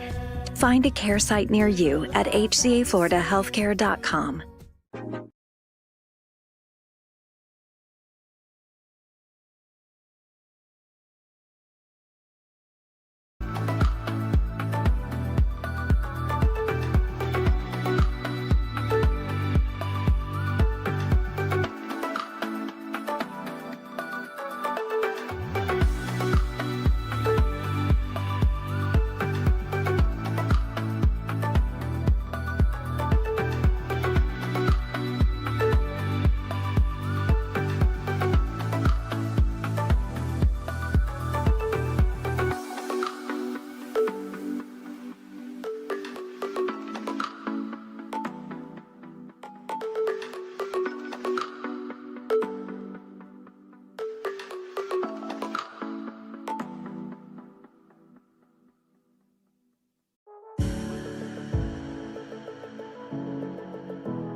We welcome you back into the Ramble here as the Rams have a 20-7 lead over Clearwater International. Last time at halftime, it was 14-7. Today, it's a different story. It's 20-7, and the Rams are on top instead of Clearwater International. It was a game that Clearwater International actually went and pulled away in the third and fourth quarter. They ended up scoring 46 and winning the game 46-7. But today has a completely different feel to it. The Rams are dominating offensively. And not only are they dominating offensively, but the defense has been there, creating 2 turnovers. Well, creating 1 turnover, one was truly a gift. But the Rams have done their part today, creating the stops when they need to create the stops, and the offense has been running it very efficiently tonight.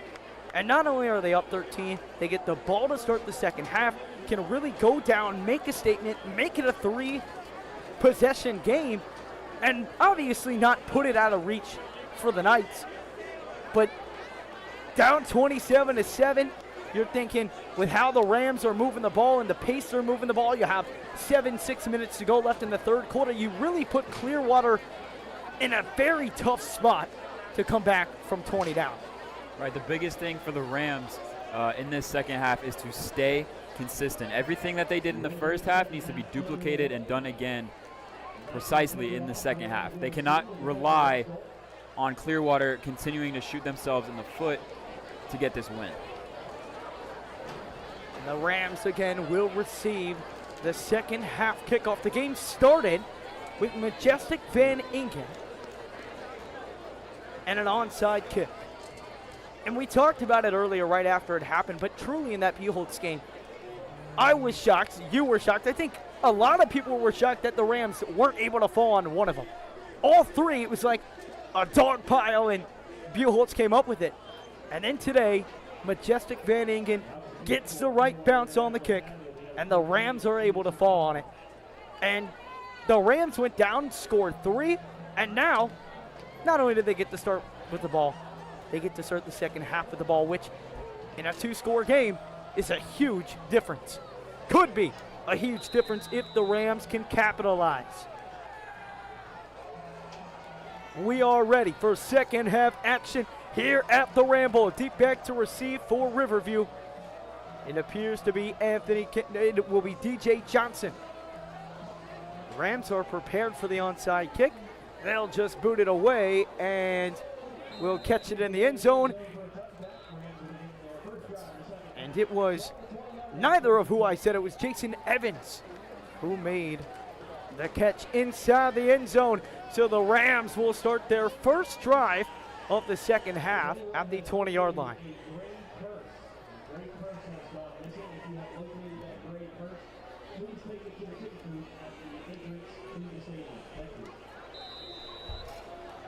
First down and 10 here for the Rams.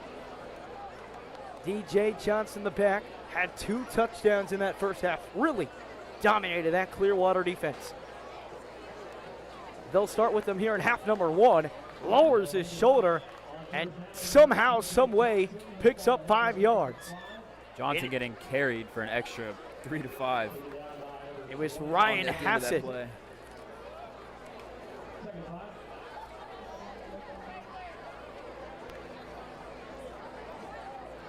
Thomas, 2 wide receivers to his right. Stack punch on the left. Another handoff. Oh my! And then thrown to the ground after the whistle. Kiari James met him right away. A powering hit, and it brings up an early third down for Riverview.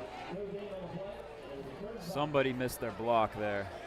I mean, that's the first time DJ Johnson has experienced that all night. And a big third down and 5. Same set for the Rams. They've gotten Clearwater to jump a couple of times. Thomas was trying it there. Was not successful.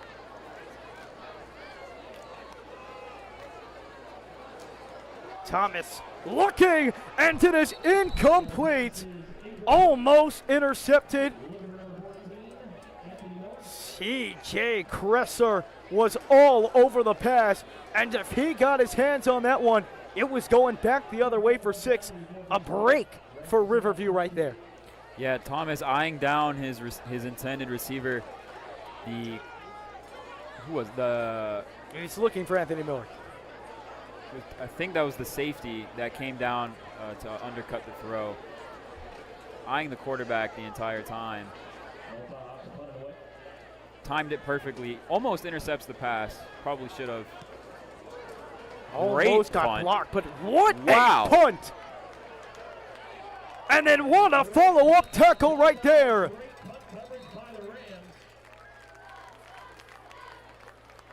Wow. I mean, completely flipping the field. Nick Delfaux. From almost getting blocked. Man, that kid's got a boot.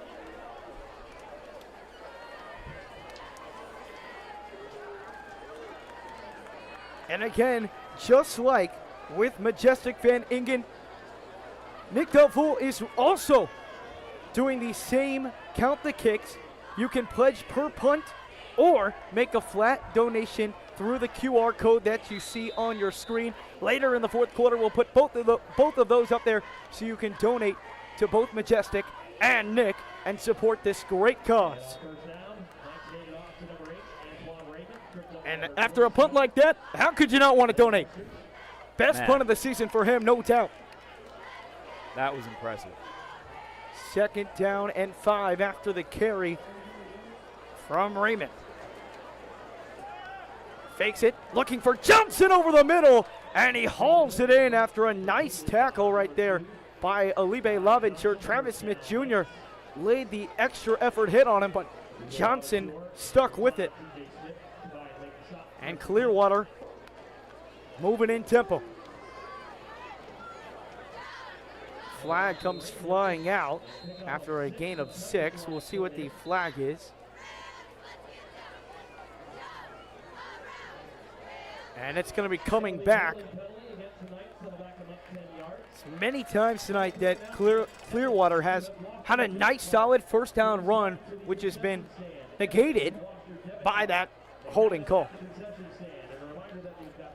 Yeah, continuing over from the first half, I mean, the mistakes are something that need to be left in the first half. Bringing those into the second half, I mean, Clearwater is just not going to be able to win this football game against this extremely disciplined Riverview Rams team here tonight. This defense has played its part. 1st down and 20, backed up inside their own 35-yard line. Cavo Cleese in the shotgun. Raymond right by him. He'll hand it right to Raymond and evades the first tackler, but the swarm of Rams get to him after he picks up maybe 2 yards. The receivers on the far side getting lazy with their blocks. You know, as a receiver, you might be thinking, run up the middle, okay, I don't have to block too hard. Well, when he bounces outside and that linebacker winds up making the tackle, you know, as a receiver, you need to continue to block downfield. 2nd down and 17. It's a throw, and he's got his man on the right side, evades a tackler. It is Dallas Sims. Pushed out of bounds just shy of the first down marker.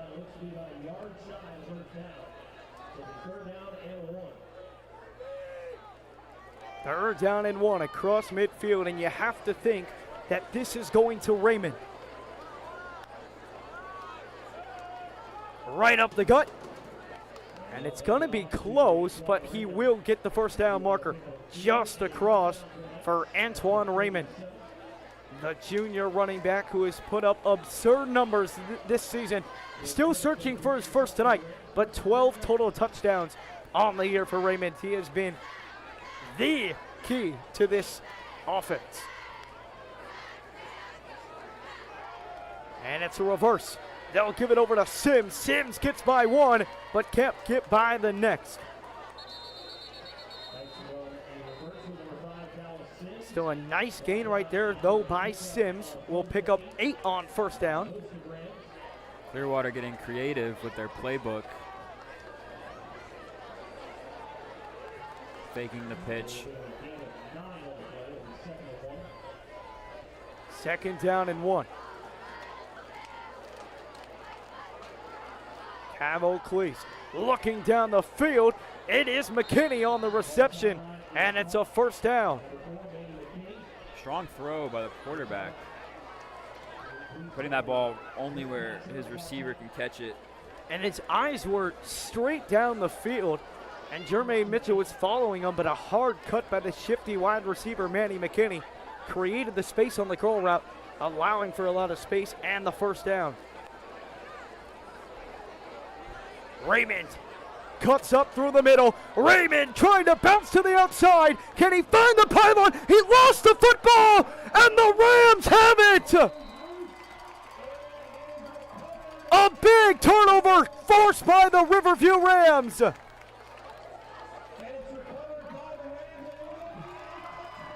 A huge defensive stop, and it is Travis Smith Jr. who comes up with the recovery. Amazing effort by number 4, Libe Lavenger. Does not give up on the play, chases him down. Chased to him the down. goal line. And when you Forces that ball out. he actually did not force that ball out. You go back and look at this again. He just completely coughed it up on his own.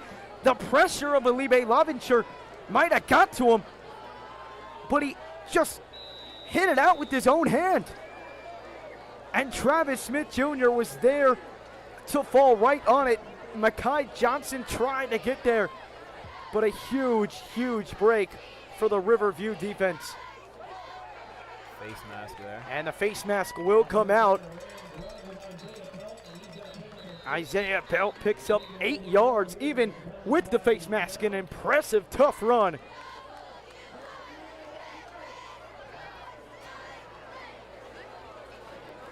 You talk about a momentum shift. It seemed that Clearwater might have just got that momentum back.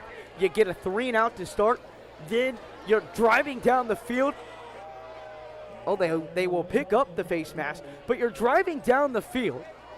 And not only are you driving down the field, you're running right for the end zone. If he doesn't cough that up, he might get there. Instead, you fumble it. And now Riverview takes over, and if they score, Clearwater's in a deep hole. It's second down and short. Hands up the middle, right back to Isaiah Belt, and he has enough yards for the first down. Yeah, if not crossing the goal line, very close to it. I mean, you set up first and goal at the 1 or inside the 1.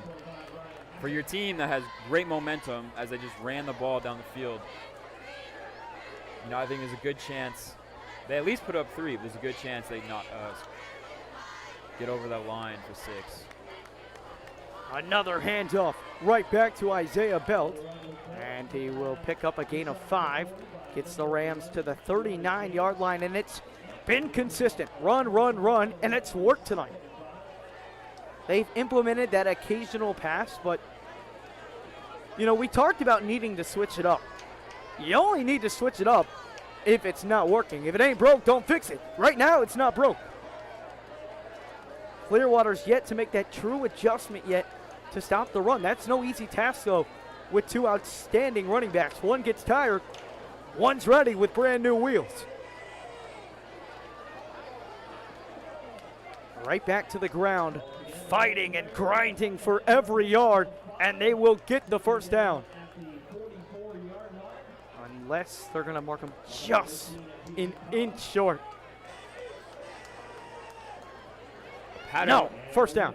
A pattern we've seen this entire season by both running backs is the refusal to go down. I mean, the yards after contact on every single run by both of these running backs is tremendous. Makes a huge impact. Wears down the defense.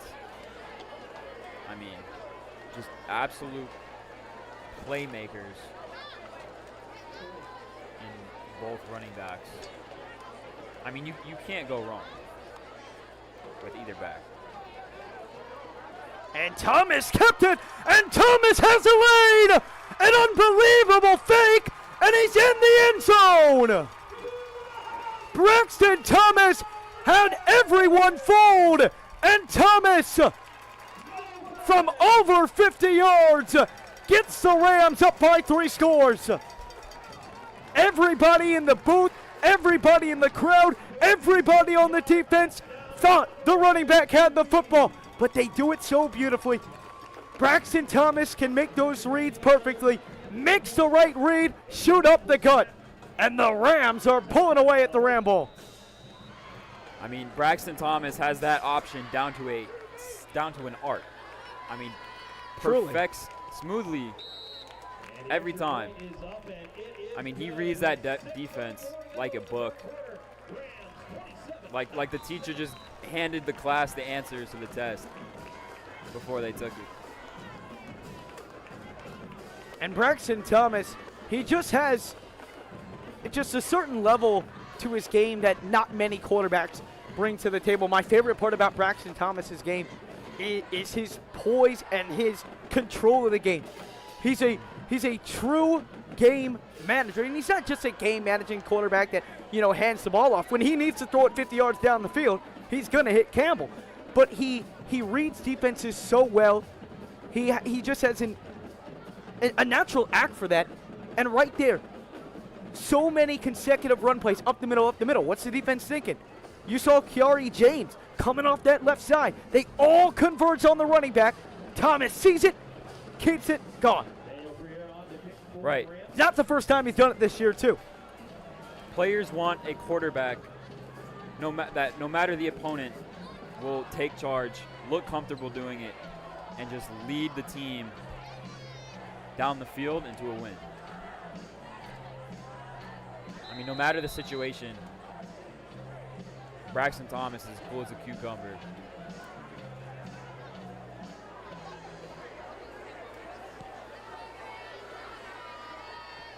And it will be...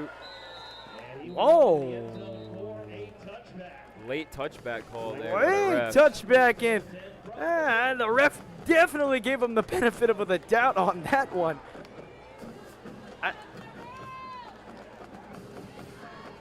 He definitely caught that before the goal line. I mean, the returner looking to return it, actually. Well, not only did he catch it before the goal line, he then walked back into the end zone, and then the ref said, touchback. Right. So it'll be first down, and it'll be first down and 10 at their own 20-yard line, and Clearwater needs this drive to end in 6. You can't end in 3. It'll still be a 3-score game. They need this right now. Halfway through quarter number 3, Caval Cleese needs an answer. He'll hand it to his main back, Raymond, and Raymond picks up around 7 yards on the carry. That's actually Khalid Campbell.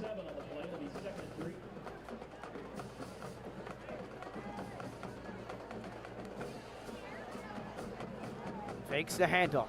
That once again, he's going for that curl route to McKinney. This time, Jermaine Mitchell right over it, knocks it away, and it brings up third down and 3. Yeah, beautiful coverage there by number 6, Jermaine Mitchell.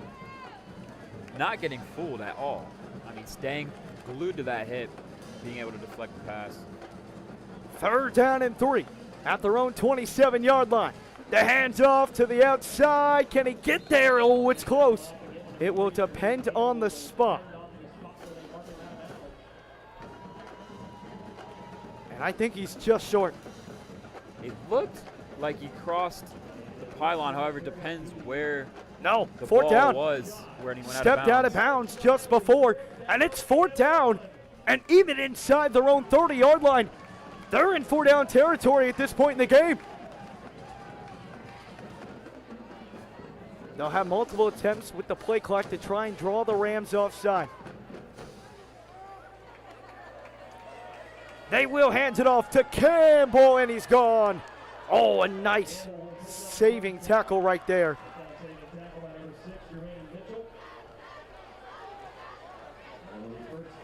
And on fourth down and 1, Khalid Campbell picks up a big time first down.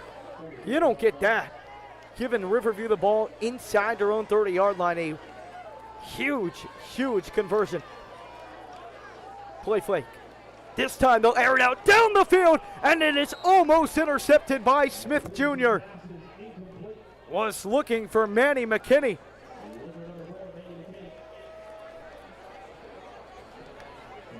And Manny McKinney was open, just didn't have it. TJ Smith just missing an interception. Playing the receiver.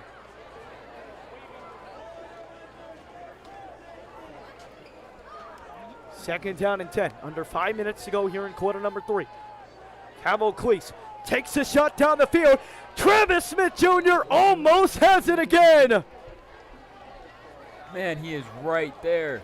Thrown into double coverage. The Rams forcing Clearwater to play the long game at this point. And the secondary can pretty much assume that the ball is going to be in the air.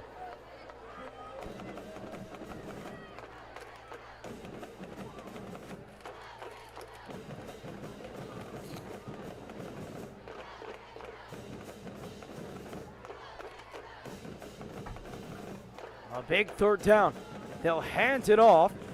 And it is Raymond who on third down and 10 picks up 12 yards and a first down. That's a big conversion for the Knights to keep the drive alive.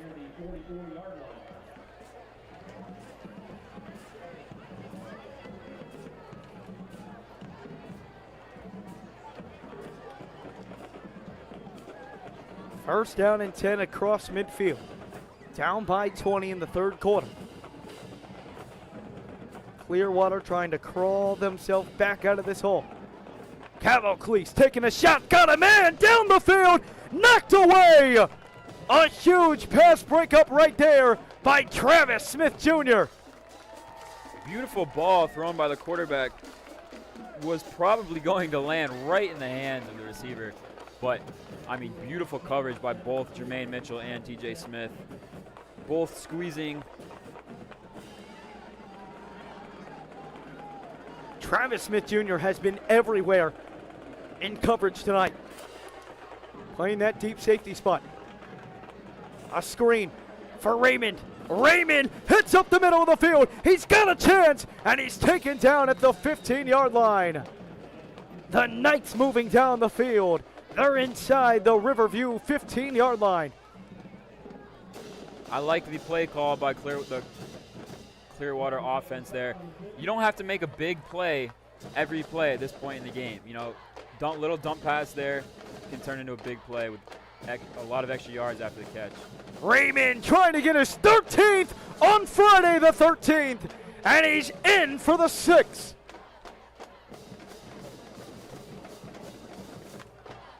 Antoine Raymond with his 13th touchdown of the season. He continues to impress in his junior campaign.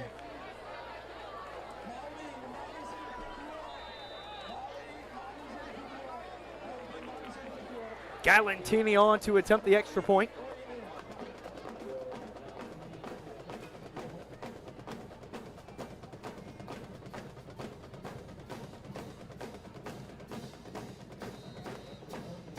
And it is good. The lead is now trimmed to 13.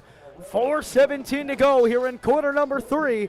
It is the Rams on top of the Knights, 27-14. At this time, we'd like to thank some of our sponsors: Chick-fil-A, Pelican Plaza, First Watch, New Concept Construction, Eco Clear, Melissa Webtrowski Realtor, McDonald Webtrowski Group, and make sure to go check out the Riverview Rams apparel gear at riverviewrams.com.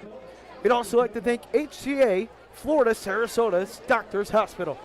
Thank you for your support of Riverview Rams football.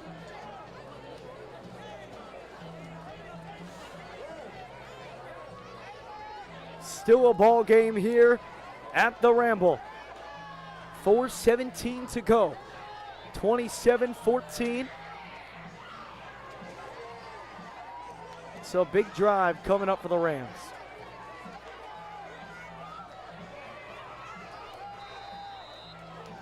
You think an onside kick is a possibility. And it's exactly that. They have a chance to fall on it. And still loose. It looks like Riverview does have it, though. And they do. A sigh of relief.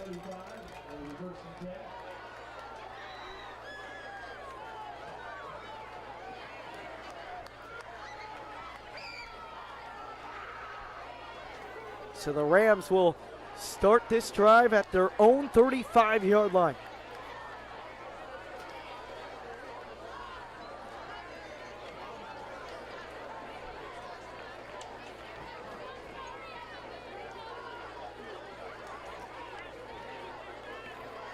.4:12 to go, third quarter.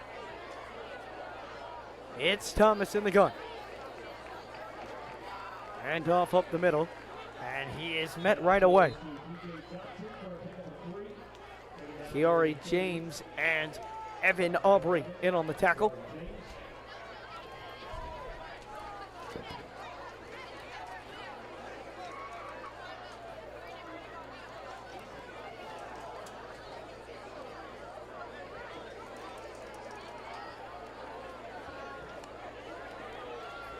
Knights show pressure. Kiari James on that left end.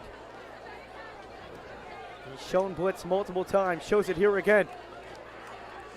Trying to bounce to the outside. On the other side, lowers his shoulder and picks up 3 yards. Solid run by DJ Johnson. Slow to get off his feet. Isaiah Belt will come in for a big third down here for the Rams. Third down and 4, 3 yards. But if you give Clearwater the ball right back here, still plenty of time. DJ Johnson appearing to be in some pain on the sideline. I mean, that was a heavy body that just landed on top of him on that last play. He will keep it on the ground, and Bill picks up the first down.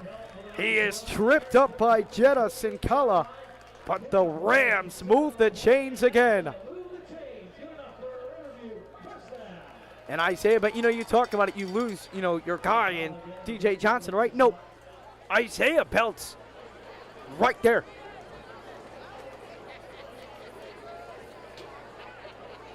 Yeah, Isaiah Belt is just the younger equivalent to DJ Johnson. Very similar in style and performance. And both will be back here next year. DJ Johnson only a junior, and Isaiah Belt with the carry now, only a sophomore. And he just continues to bulldoze through this defense. Wow. Isaiah Belt, amazing job avoiding number 6, the safety, coming up to make a big hit on that play.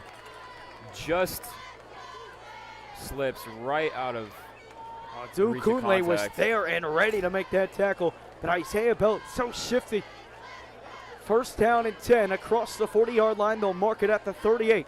I mean, the awareness by both of these running backs is absolutely unbelievable. How they can sense what is around them. Their instincts are incredible. Part of their great success. Right back to him. Isaiah Belt again. Gets to the outside and is taken out of bounds by Sinkala. Another first down, and Isaiah Belt is doing it all on this drive. Man, Clearwater bringing tons of pressure. Somehow, the O-line still forming a gigantic hole for Isaiah Belt to slip through. Belt doing a great job finding the extra green. Bouncing out to the left side. First down and 10 for the Rams. They move it inside the Knights' 25-yard line. 1 minute to go in the third quarter. Rams up by 13. Once again on the ground, and this time thrown to the ground. Now that is something we don't see very often. But it's got to happen at some point. Sean Sevillano in there right away to make the tackle, and it will bring up second down and 10 after no gain on the play.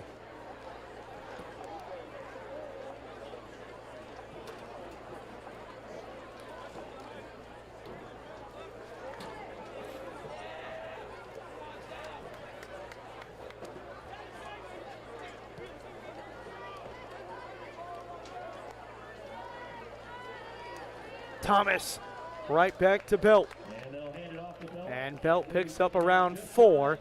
And it will set up third down and 6 for when the fourth quarter gets underway. It's been a fun one tonight at the Ramble. We are through 3, and the Rams are 12 minutes away from getting a win against a top 50 team in the state on homecoming night.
Fourth quarter action here at the Ramble.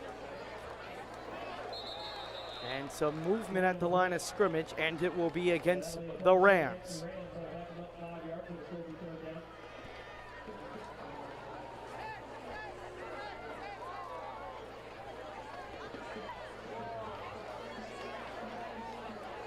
It'll make it 3rd down and 12. Majestic Van Ingen did hit a 39-yarder last week against Berkeley Prep.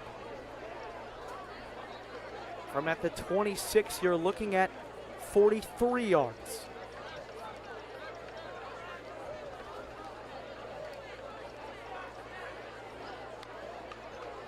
Thomas over the middle. He's got Jaden Wheeler, and he's got the end zone. Jaden Wheeler back-to-back weeks with the score, and the Rams are back up by 3 scores. Beautiful play design.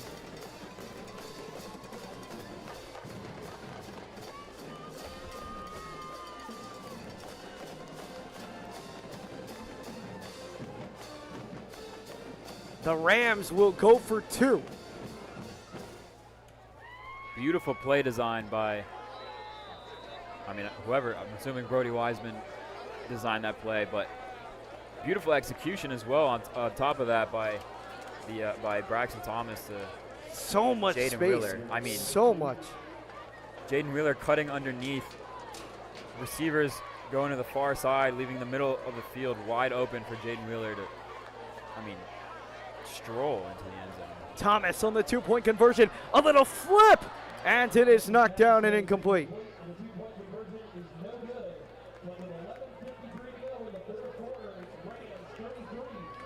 Thomas probably could have taken that in himself. 11:53 to go here in the 4th quarter. A huge play on 3rd down and 12. Braxton Thomas to Jaden Wheeler has the Rams up by 19. Beginning of the 4th quarter.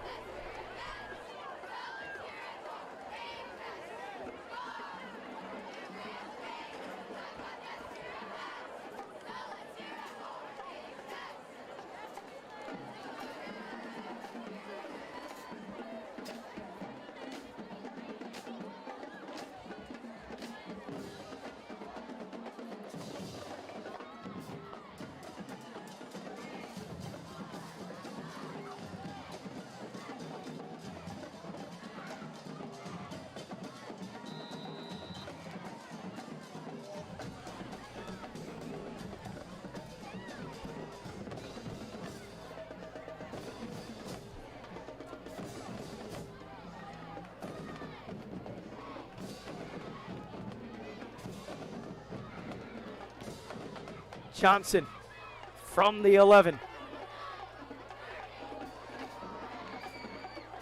and forced out of bounds at around the 30-yard line.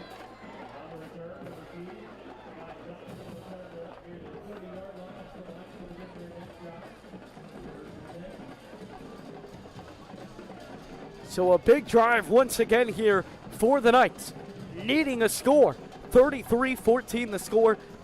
Time is not on their side. They're going to have to be tempo offense really the rest of the way throughout. But what an offensive showing from the Rams. And, you talk about it, it's been all run from the Riverview offense today. And then, boom, 3rd down and 12.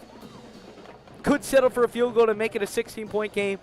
They open up the passing game for the first time really this half and make them pay with a touchdown.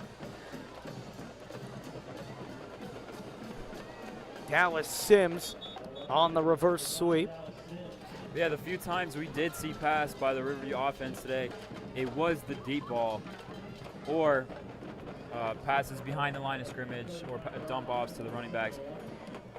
We have not, besides the incompletion in the end zone that was intended for Anthony Miller earlier in the first half, we have not seen quick slants like the touchdown pass. Down the field shot, and Travis Smith Jr. is there again to break it up.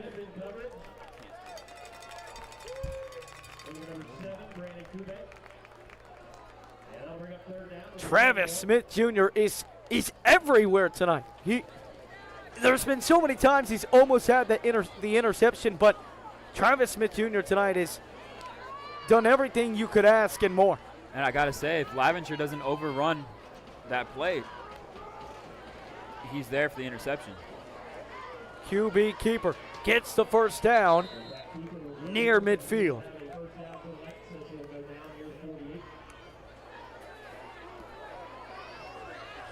Just over 11 minutes remain. And an injury an injury timeout for an injured Ram. Cramping up is Jason Evans, a senior who played 2 years at Riverview in 9th and 10th grade, transferred to Booker in 11th, started this year at Booker, and has come over to Riverview in the middle of the season and made an instant impact, especially here tonight, with an interception in the first half, along with a fumble recovery, both which have led to points. Both his turnovers have led to 10 points for Riverview tonight. The Rams short on linebackers tonight. Hopefully the exiting of Jason Evans does not lead to an issue for the Rams.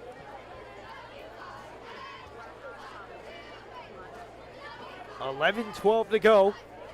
33-14. Back after the injury timeout.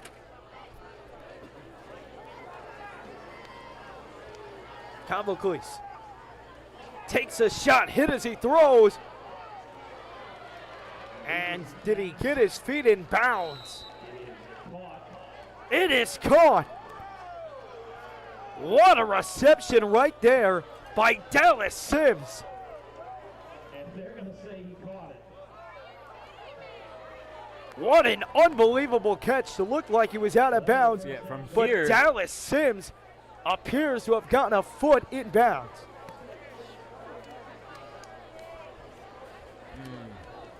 Not sure about that one. Looking that play over, he appeared to be on the white. First down and 10. And Raymond fighting his way inside the 10-yard line. It'll be second down and short.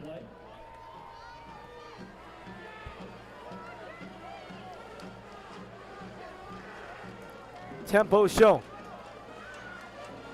They will give it right back to Raymond. Bounces to the outside, and he is pushed just out of bounds. Penalty flag was thrown. I believe Rams may have had too many men on the field.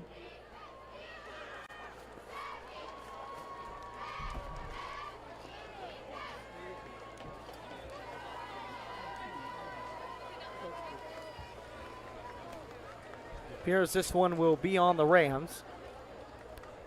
It will be first down and goal from the 1-yard line.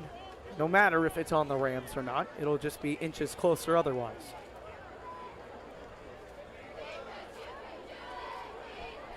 This is an illegal substitution penalty against the Rams that will be declined. And they will decline it. It'll be first down and go at the 1. First and goal from the 2. Or make that the 2.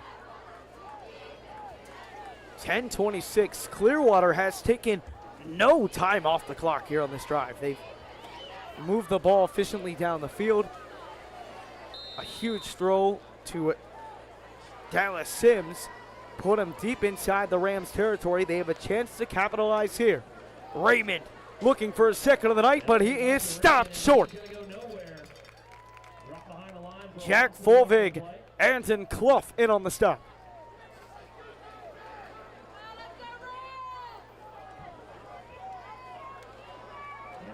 Nearing the 10-minute mark.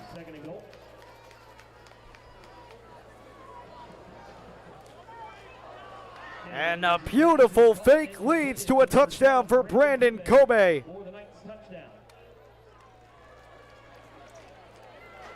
And the lead has been trimmed to 13, extra point pending.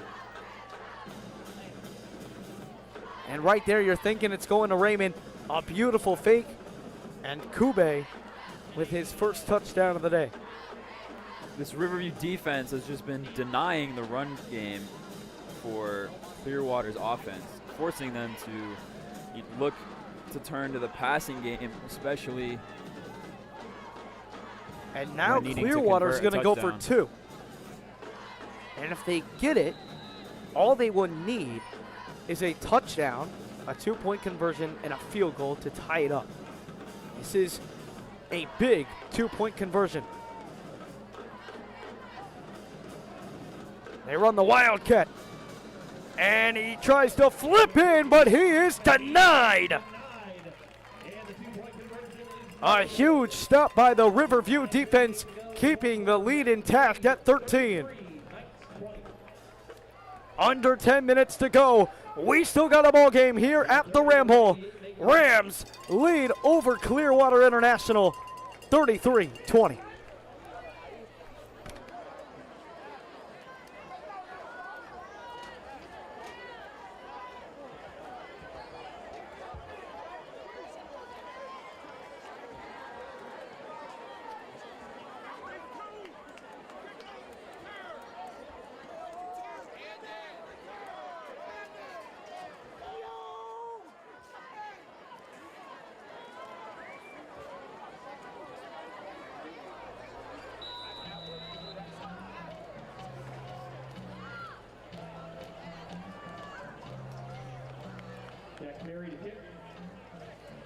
And an onside kick takes a bounce, still on the ground.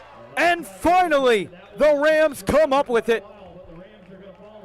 The Rams touched it prematurely, but a huge recovery by Lincoln States. That's twice now with the onside kick that Riverview has almost lost it. And if you're the Rams, the game plan is simple here. And it's what you've been doing all game long. You run, run, run. You take time off the clock.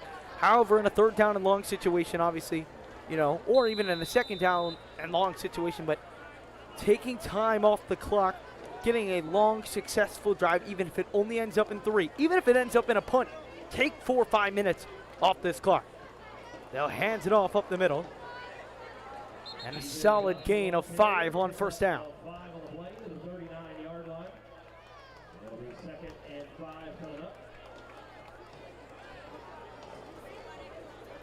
Yeah, the Rams going to take their time between plays on this drive.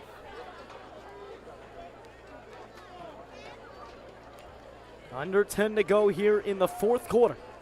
Rams on top by 13 against Clearwater International, a team they lost 46-7 last year.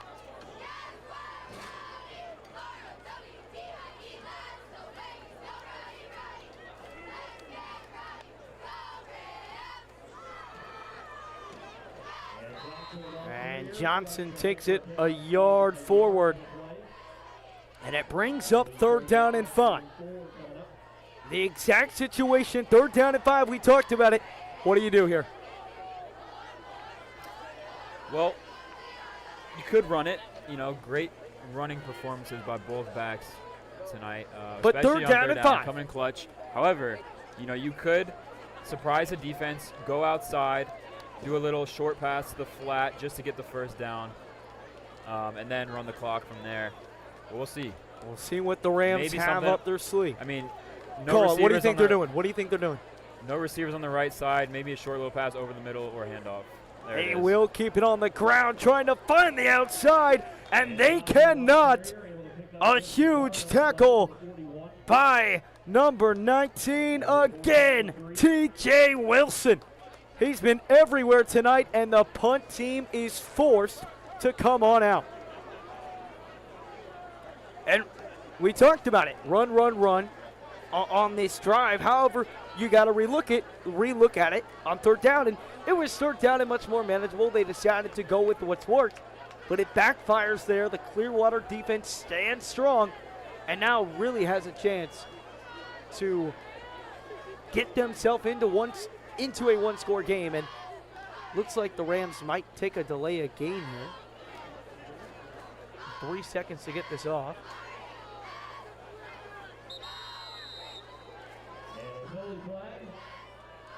And they will let all that clock go out. They'll take the 5-yard penalty and save that timeout. 7:26 to go. Clearwater getting the football back with a chance to make it a one-score game. It hasn't been a one-score game in a while. Back deep to receive is Mekhi Johnson. Muffed one earlier in the 1st half and let Riverview tack on an additional 3. Another great punt.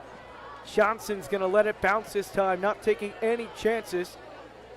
And it takes a Riverview bounce and picked up inside the 20-yard line. Nick Delval with a beautiful punt yet again. He's on a roll. 7:13 to go here in quarter number 4.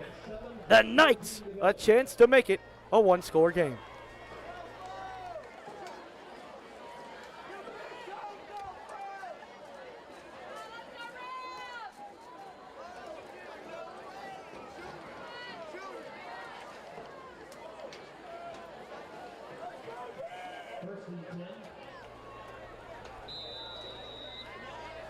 Campbell the back on 1st down and 10 at their own 19-yard line. Quick pass to the outside to Johnson. And a nice tackle right there by Jermaine Mitchell. Finished up by Ja'Cory Denrow. Again, the Clearwater offense going to that quick curl route on the far side on number 6, Jermaine Mitchell.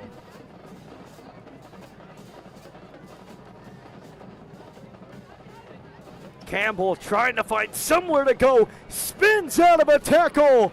What a move by Khalid Campbell.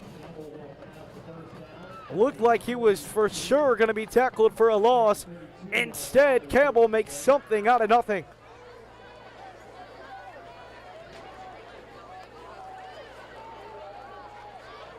A shot down the field. He's got his man beat, and it is incomplete. Jermaine Mitchell was dusted by Mekhi Johnson, but a huge break. And I mean, that is an unfortunate play if you are Clearwater. Wide open receiver downfield. Late break by the safety. And Travis Smith Jr. may have got a hand in there, but it looked like Johnson just dropped it again. Throw over the middle, tipped away. Landon Marsters knocked it away, almost had an interception. So now it is 3rd down and 10. 6:20 to go in the ballgame. This Riverview defense has been great in coverage all night. I mean, when that ball is in the air, you you don't know who's coming down with it. It's a 50-50 ball every time.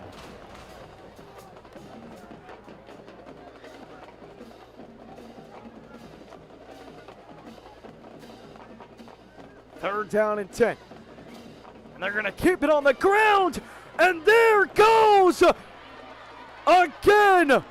Raymond still on his feet. They miss the tackle. And it's a touchdown for the Knights. Unbelievable. Antoine Raymond on third down and 10 inside their own 30. Unbelievable.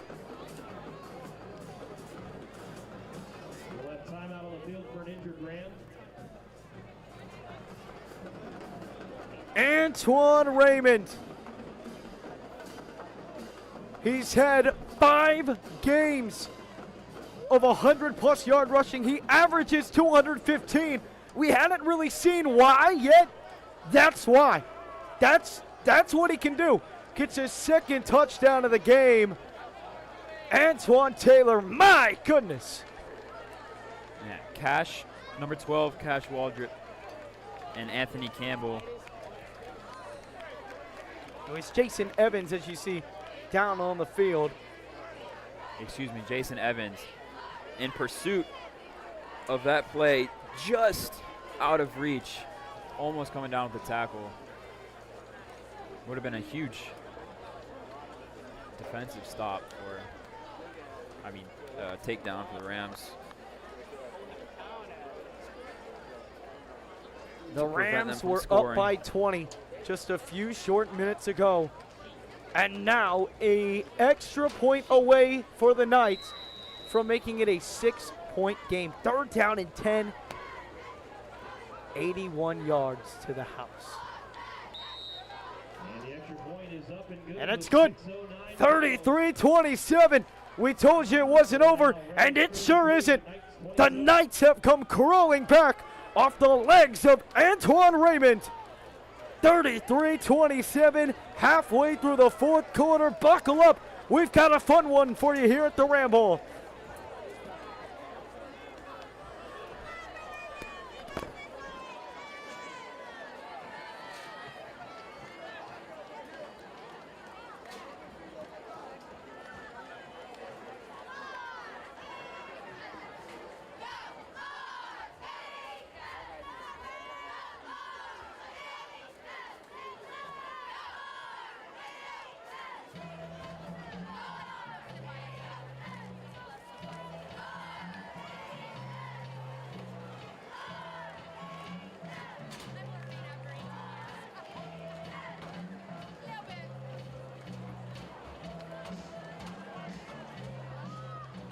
For this Rams team in the second half was to stay consistent. The Rams letting up some big plays, a big run there by the running back, but also some deep passes, that weren't given up in the first half, limiting the Clearwater offense to only 1 touchdown. Very well could see another onside kick here. They've almost gotten it on multiple occasions. They will boot it down to Anthony Campbell, and I'll signal for the fair catch. So the Rams will start the drive at the 20-yard line. Here comes the Riverview offense. Only up by 6. 6:08 to go. Listen, you can run, you can try and play the clock game, but that's not what's going to best win you this football game. You got to do whatever. This goes without saying, but it can't just be run, let's hope we get a first down on the ground, and let's play the clock. You got to play to win right now. You can't play the game of the clock. Sure, the game of the clock is great, kill 3 minutes, kill 4 minutes, heck, kill 5 minutes. Give them the ball back with a minute. You've seen what they can do, the quick, explosive plays here, especially here in half number 2. You've got to go down, and you've got to make sure you put points on the board. Right. I think a field goal puts this game out of reach. I think the game plan here is to treat this drive like an opening drive while keeping that game clock in mind. It doesn't hurt to waste time and to run that play clock, wait till it hits 0. But at the same time, obviously the obligation, main priority is to score, get one in the end zone. Johnson At least put up tripped 3. up after a 4-yard gain, brings up 2nd down and 6. The Rams will take off all that time. But a first down is crucial. They weren't able to pick one up last time, and it led to an 81-yard drive off the feet of Antoine Taylor. DJ Johnson favoring that left arm as he jogged off the sideline.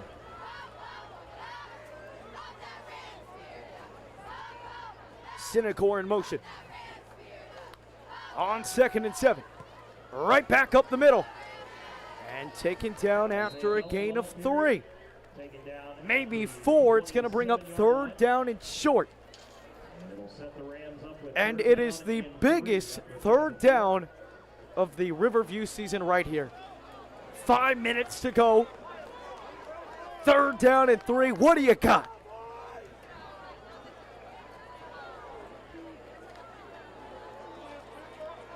Isaiah Belt, the ball carrier. If the Rams elect to run. Night show pressure. 3rd and short. Thomas will keep. Thomas fighting. Thomas. It's going to be close. He looks short. 2 officials have a different spot. One gave him the first down, and he signals for the first down. 2 officials with different spots, but the near side official wins. And a huge first down for Riverview. And the Knights are going to have to start thinking about using those timeouts.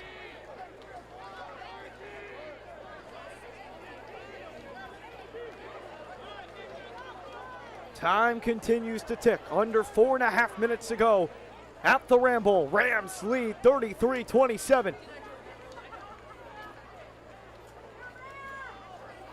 Even if the Rams had not gotten the first down, I think at this point in the game they're playing with 4 downs. Can't play with 4 downs. It would have been 4th and 1. Doesn't or matter. 4th and inches. I think knowing this Rams offense, they would have gone for it. Isaiah Belt stays on his feet, and a very positive gain. He picks up 7. It'll be 2nd down and 3. They'll actually give him 8 on the play. You don't go for it on 4th down and 1 inside your own 30-yard line. If you're up by more than 7, you can think about it. Only up by 6, you can't give them the ball back with golden field position to win the game. On paper, maybe that's not what you do. However, the aggressiveness from this Riverview team you can be aggressive, but you also got to be realistic, and you got to have some trust in your defense. 2nd down and short. High risk, high reward. The handoff, and he is met behind the line of scrimmage. It is Louis Genderin and Evan Aubrey in on the stop, and it once again brings up 3rd down and 5. Knights have not elected to take any of their timeouts.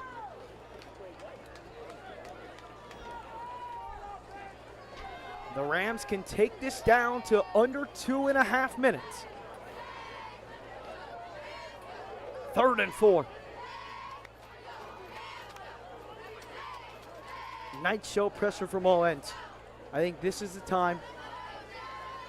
Play action, quick slant over the middle, right over to Weller. Let's see. 3rd and 4. And a timeout called by Riverview. They let the play clock run all the way down to 2:25, and Josh Smithers wants to talk it over with the offense. 2:25 to go. A thriller at the Ramble. 60 points combined by these 2 teams, and we've got a tight finish here at the Ramble. 3rd down and 4. 2:25 to go for the Rams when we get back.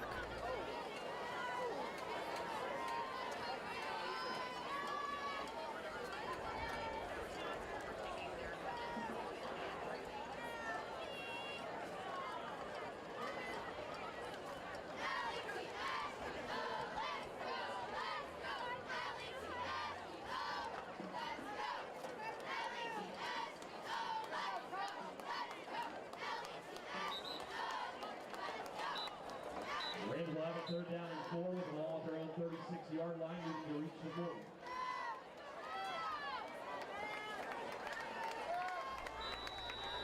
Here we go. 3rd down and 4. What do you got? Handoff. Johnson.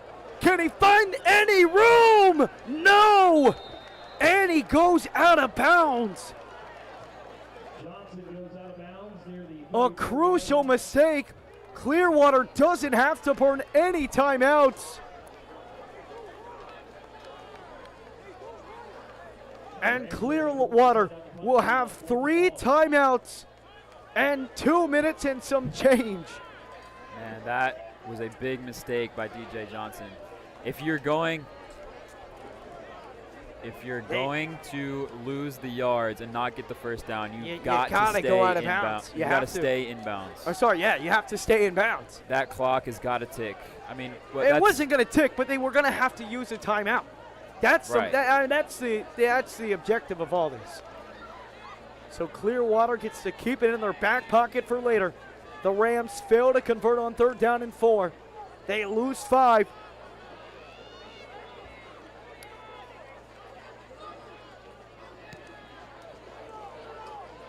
Johnson catches it at the 38 and tripped up. A flag does come out. That's a huge tackle right there by Anton Clough. And this could be a huge penalty. Looks like it will be against Clearwater.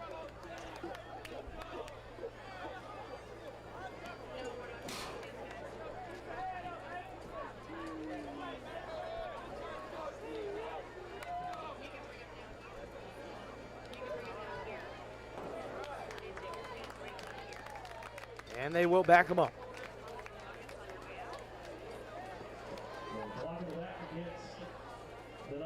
The Rams were up 33-14. This is where that missed two-point conversion comes into play. Not only that, By but both teams, the decision to go for 2. Also, actually that negates itself because Clearwater went Right, for yeah. 2 because of that and didn't get it. 33-27. You wanted a thriller? You got a thriller.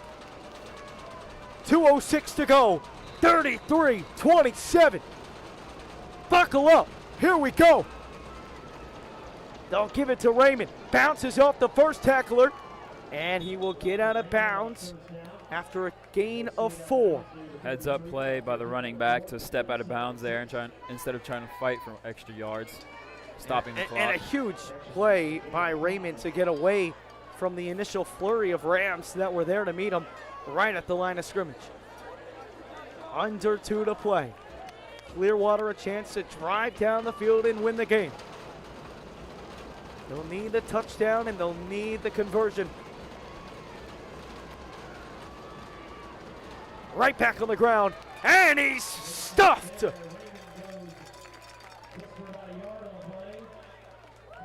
Luke Haskins in a flurry of Rams there to make the stop. The clock continues to run. Clearwater still with 3 timeouts.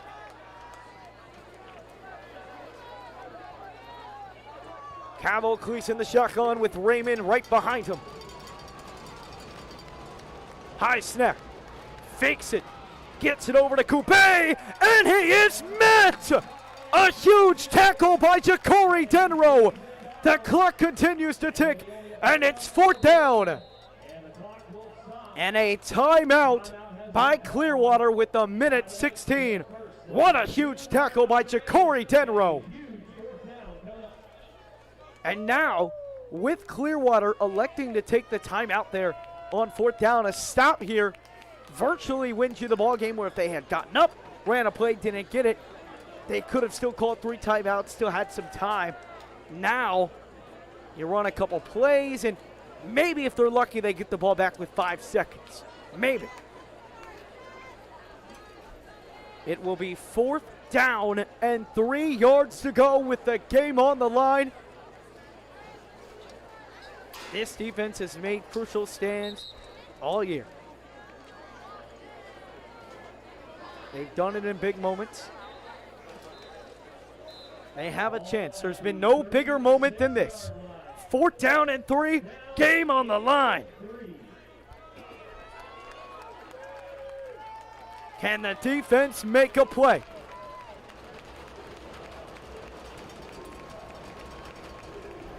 Crowd making noise. Cavo Cleese in the shotgun. Raymond to his left.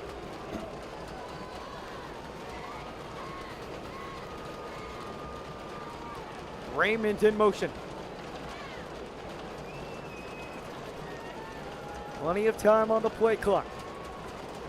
This is for the game. Up the middle, and he is short! What a stop by the Riverview defense! And the Rams are a minute 11 away from knocking off Clearwater International. Wow. What a stop by the Riverview front four. A huge Unbelievable. play. Wow! All game long. He is short, turnaround downs.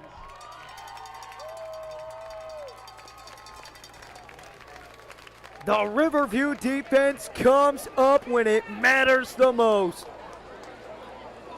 What a play on 4th and short. Now, Clearwater still has 2 timeouts. Looking at a 40-second play clock. Run the ball, take it to 105 timeout. Run the ball, take it to 1 minute timeout. There's still gonna be time for Clearwater International. You can't knee it out here. Yeah, I honestly think Riverview's going to put up another touchdown here just to secure the win. A handoff up the middle. And did the ball come out? By some miracle, did it come out for the Knights?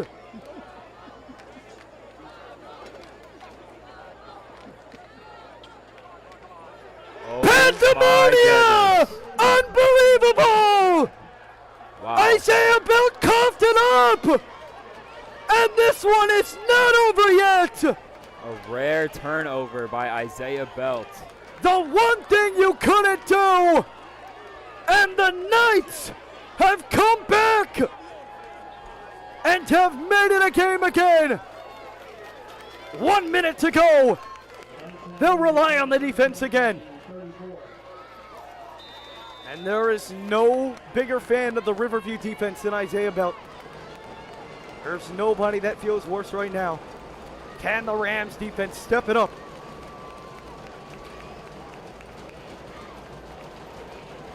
This has a Vikings-Bills type of feeling from last year. Cleese over the middle. Oh, and he dropped it. Wow. Mekhi Johnson, he's been iffy tonight. He's either been sure hands or he's been complete butter. Number 2 heard footsteps. Johnson had the butter on his hands that time. 58 seconds remain. I mean, if you are Clearwater, those are just mistakes that you cannot make in this situation. You need to execute.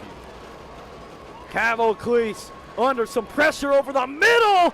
Oh my goodness. He had Brandon Kube wide open, but Kube wasn't looking. 3rd down and 10. This is where, as the quarterback, as an offense, you need to forget the situation. You cannot let the pressure get to you. Those plays have got to be made.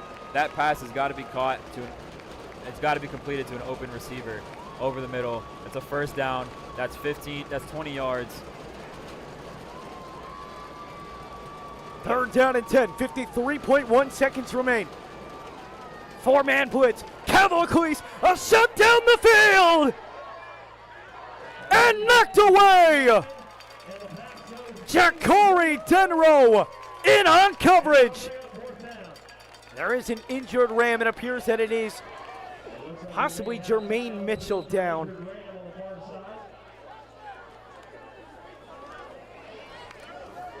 So Clearwater will have time to think about it. Interesting decision to go with the deep ball on 3rd down when you're playing with 4 downs in this situation.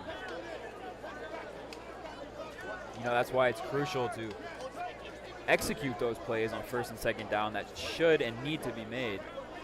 What a last couple of minutes that has unfolded here at the Ramble. But in From Riverview going out of bounds Riverview then getting the stop to win the game. In essence, but as I said, you can't knee it out. The only thing you had to do was keep it on the ground, hold on to the football, and you win the game. I mean, yeah. And then you cough it up. Clearwater's got a chance. They haven't done anything with it so far. And now it's the game on the line again. 4th down and 10. This time, if you get a stop, you can kneel it out. Clearwater forcing themselves to come up with 10 yards here, leaving absolutely no room for mistake. What a ball game. Thank you so much for joining us here out on the Riverview Rams Sports Network. Hope to have you back with us in 2 weeks as the Rams and Sarasota Sailors renew the classic rivalry. It's been a long time since the Sailors have defeated the Rams, back in 2011. Jonathan and I were learning our ABCs then. 4th down and 10, ball game on the line. Here we go. Can the Rams defense do it again? Kev O'Cleese with Raymond behind him. The Rams defense cannot predict. Here it is. Kev O'Cleese trying to evade pressure. Somehow stays on his feet. He's going to try and run for it. What is he doing? What is he doing? He didn't even take a shot. Unbelievable. And the Rams are going to win this homecoming thriller. I mean, it almost leads you to believe that he thought the line of scrimmage marker was the first down. Listen, 4th down and 10. That ball has The gotta worst leave that your can hand. happen is he intercepts it and you still lose. Like, he almost What? he almost gave up on the play. And now, barring a fumble, 2 knees will do it. Well, 3 knees will do it. I'm not sure if he knew what down it was. I mean, I don't know. I don't know how that's possible. But I don't know what else to believe. And they will knee a backflip from Jackson Waptrowski. Oh, and a flag. A flag comes out on the backflip. Yeah, I mean, that's something you got to leave for the last play of the game. You've still got 25 seconds on the clock. That's going to get called every time. Well, and now, Clearwater does not have to use a timeout, and the clock will stop. Yeah, you're right. And all of a sudden, this game is not over yet. Clearwater, if I recall correctly, has 1 timeout. They have 2. They've They have 2. Oh, my goodness. This game has had everything and more. I mean, Seriously. I mean, when you think the game is over and nothing else could happen, you backflip your way into maybe finding a way to lose it. I don't It's know unbelievable. what Trotsky is thinking. That was a selfish play on his end. Well, he's probably thinking the game's over, yada, yada. They might not call a timeout. I But mean, those are the little things you've got to be aware of. He saw the defensive line try to break through and get hands on the quarterback. I mean, the entire team didn't take a liking to that. So But I mean, that doesn't allow you. So here That you doesn't go. give you You're the right to give Clearwater. your team a 15-yard penalty. You're Clearwater here. I mean, they're still trying to figure this out. They're in the middle of the field. I mean, they didn't even get offsetting penalties. No, it's So not this an is- offsetting. So here's what it's going to be. No matter where the ball is, doesn't matter in this. But Clearwater has two timeouts here. Right. So maybe you take a few steps back, you take a knee, right? 5 seconds or 5 seconds off the clock. Then another 5 seconds off the clock, right? 2 timeouts, still 15 seconds. You got to punt, and then you can't have a block punt. So many now extra things that you have to do. The quarterback for Clearwater can throw approximately The Rams 35 yards. The Rams got to snap it. The clock is not going to run because there was a flag. They want the clock to run. Takes a knee, and Clearwater will call timeout.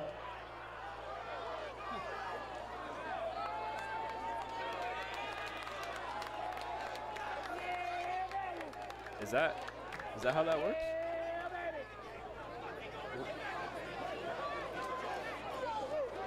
Did the game just end? Clearwater has 2 timeouts. The game shouldn't end. I mean, the clock, when there's a flag on the play, The clock the clock stops. stops. So the Riverview offense was wanting the clock to run. You could see them making motions to the booth upstairs. But Hold on. This game shouldn't be over. Now, it might result in that, but tension between both teams continues. They got to stay on a the sideline. personal foul, the clock stops, no matter what on the play. And Clearwater International had 2 timeouts. They elected to use one there, and then they could use another one. Because it's still a loss of down, so it'd be 4th down. They would have to punt the football or do something with it. This game isn't over. Clearwater better back up before they get in unsportsmanlike and take themselves out of this game. Riverview thinks it's over. Clearwater doesn't think it's over. Who knows the way these final 2 minutes have Folks, gone? we are trying to figure it out just alongside you guys. This has been, it's not over. The offense has to come back out onto the field. But what down is it? It's 3rd down. But at this point, Clearwater doesn't have a timeout. They have one more. I thought they used both. No, Clearwater has because one the more. flag. Oh my goodness. So this is going to force Riverview to punt the ball. Yes, that's what I've been saying, man. Like,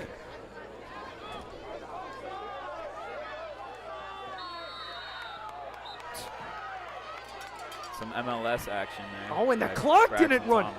The clock didn't run. So, what is going on? Clearwater had a timeout when they snapped the ball. The clock didn't run. This is absolutely wild. They might have to redo it because the clock did not start. I've never seen anything like it. Ladies and gentlemen, enjoy what you're watching tonight because you might never see anything like it again. They might have to redo this play because it took them 5-6 seconds to go down. But there's no way it took 14 seconds. The clock hadn't stopped. I mean, this game isn't over. It appeared. I'm not sure if there's a player offsides for Clearwater because. Well, that's irrelevant. They didn't throw the flag. 7.7 seconds left on the clock. Here's what Riverview should do. Knee it on 4th. No, Actually, you can't knee it on because 4th as soon down. as you knee it, the clock's going to stop. It's a turnover on Wow. down. So now they can block a punt or, return a punt for a touchdown. Oh, 7 seconds. It's tough. You could sit in the pocket for a second, chuck one up, maybe leave it up there for 4 or 5 seconds, hope time runs out. But Riverview quite literally backflipped their way to possibly losing this game. If I'm Riverview, to be completely honest, I think actually, 7.7 seconds is a stretch. It's tough. It's tough. Right You at the shouldn't have had line. to be in this situation. It's right at the line where you can't just run backwards, Well, and run out the clock. Well- Perhaps it's you could. Nick Delfout could. You could run it back for a safety. Take up all that time. Oh, you're right, Run out yeah. of the end zone and take it in for a safety. You can- Time runs out 33-29. That's what it should be. I think And look, because they're putting Miller back there. And that As- might be just what they do. They might get it to Miller. Miller now, run back. Now that you bring it up, I recall practicing that last year. Well, here we go. This, What the will rare the Rams situations do? like this. Can this game finally end? Or will something crazier than ever happen? I think Anthony Miller's gonna Yep, run that's with the exactly ball. what they're going to do. He's got to make sure the time goes out. He's got to make sure the time goes out. Why did the clock stop? And Miller takes a safety, How did the clock stop? and Miller ran into the end zone. But he didn't. He was did not- waiting. He was waiting waiting for to the go in time. the end zone. 2 points. I don't think he ever stepped in the back of the end zone. He did eventually, but after the, in my He opinion, hadn't after the stepped clock out of the would have end ran zone when out. that clock stopped. And now Clearwater has a second to do something miraculous. Academy International. It'll be 33-29, and the Rams will have to kick this off. Unreal. Like I said, there was going to be some crazy way. But you watch it here, and if you guys rewind it on the broadcast, Anthony Miller's running. Time's going. Does not step out of He the end zone. doesn't step out when the clock stops.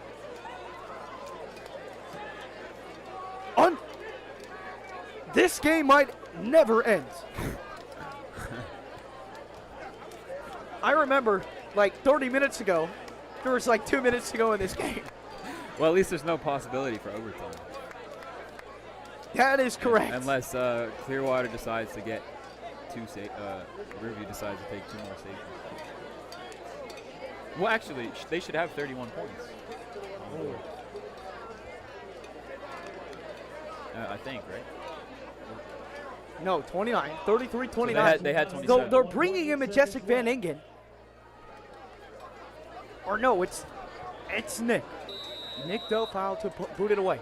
Can't do it on side kick. They will. They catch it. They go down, and time is still there. They have a shot. Wow. This is unreal. They're going to get one play with 0.7 seconds left. Just when you thought it couldn't get crazier, it keeps getting crazier. If this ends in a win for Clearwater, I mean, it would. Wow, I have no words. One play, one Hail Mary away. Anything could happen on this play. You couldn't throw one scenario out there and I'd be like, man, Nope. I'm shocked. No. Like, what a Wow. game. What a game. Just when you think it's over. I mean, you go back to a minute and minute 11. 17 seconds on the clock. You have the Riverview defense celebrating when they got the stop on 4th down. And listen again with Miller, that clock did not run out. He did not step out of bounds yet. The Controversial. clock stopped, and that could be the difference. But also, I mean, Anthony I wonder. Miller should have just started running around in circles and waited till the clock hit 0. Here we go. I think this might be our ball game. One play left. Cabo Cleese, he's got to air it out. Here we go. Oh my God! It's caught! No way! Caught! It is caught! No way! Dallas Sims! An unbelievable win! Dallas Sims won You have it got to all! be kidding! Dallas Sims at the You have gun! got to be kidding! You cannot make this up! The greatest comeback I've ever seen! From up 33-14! What have we just witnessed in the Dallas Ramble? Sims has done it! Unbelievable! Dallas Sims walks it off on a Hail Mary. Time should have ran out. It didn't. And the Clearwater International Knights take advantage. And it's a Dallas Sims winner from 34 yards out. And it's the craziest thing you'll see in your lifetime.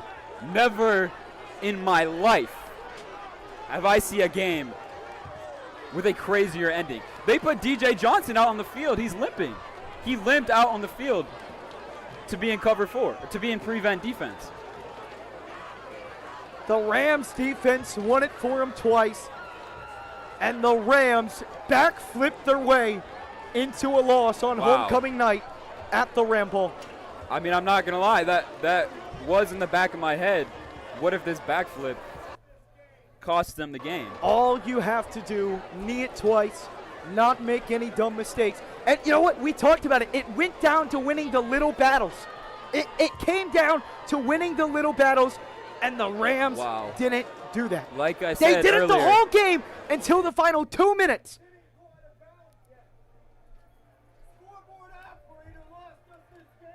are we? What a finish here at the Ramble. Man. And again, you have to go back and look at it. Anthony Miller, when the Rams elected to go and run it out for a safety, he was waiting at the end of the goal line. The game clock, listen, the game clock operator thinks he's gone out of bounds, Right. but when you go back and watch it, he wasn't out of bounds. He was letting the clock kind of trickle down as there was 1.8, but the clock then stopped in turn. And because the clock stopped, the Rams, or Clearwater, was given another chance. Then the onside kick happened. Then 0.07 seconds were left. But you know what? That's part of the game. And the Rams, you can't blame it on the clock. You can't blame it on the refs and how they handled it, because ultimately the Rams decided to take a backflip, right? Jackson Waptrowski backflipped and made it to where any of this was possible. I mean, I was going to make... And that's where the difference is. You can blame the refs. You can be upset about the clock, but you lost the game when you backflipped and had an unnecessary celebration, whatever you want to call it. You had that 15-yard penalty that allowed the clock to stop, that made you punt it. And then, in turn, that's why you lost the game. I mean, as I was saying earlier, you cannot afford to be selfish in a game like this, right? Winning 20-7 at the half, looks promising. That doesn't matter. You cannot predict. You cannot expect. You cannot eliminate the idea of this Clearwater team ranked highly in the state of coming back. I mean, I was going to make a joke with 0.7 seconds. Oh, I wonder if the clock stopping prematurely, if the Rams could appeal this. And I didn't say it because I didn't think it would happen, but here we are. I mean, like that genuinely, and I don't know. Are you allowed? Is that even allowed? Are you allowed to appeal something like that?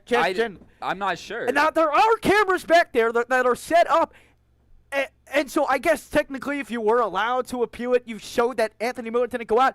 And you know what? Maybe he didn't, but from every angle we saw, Anthony Miller kept those 2 feet in bounds when the clock stopped. Booth, it looked like both feet were in the maroon.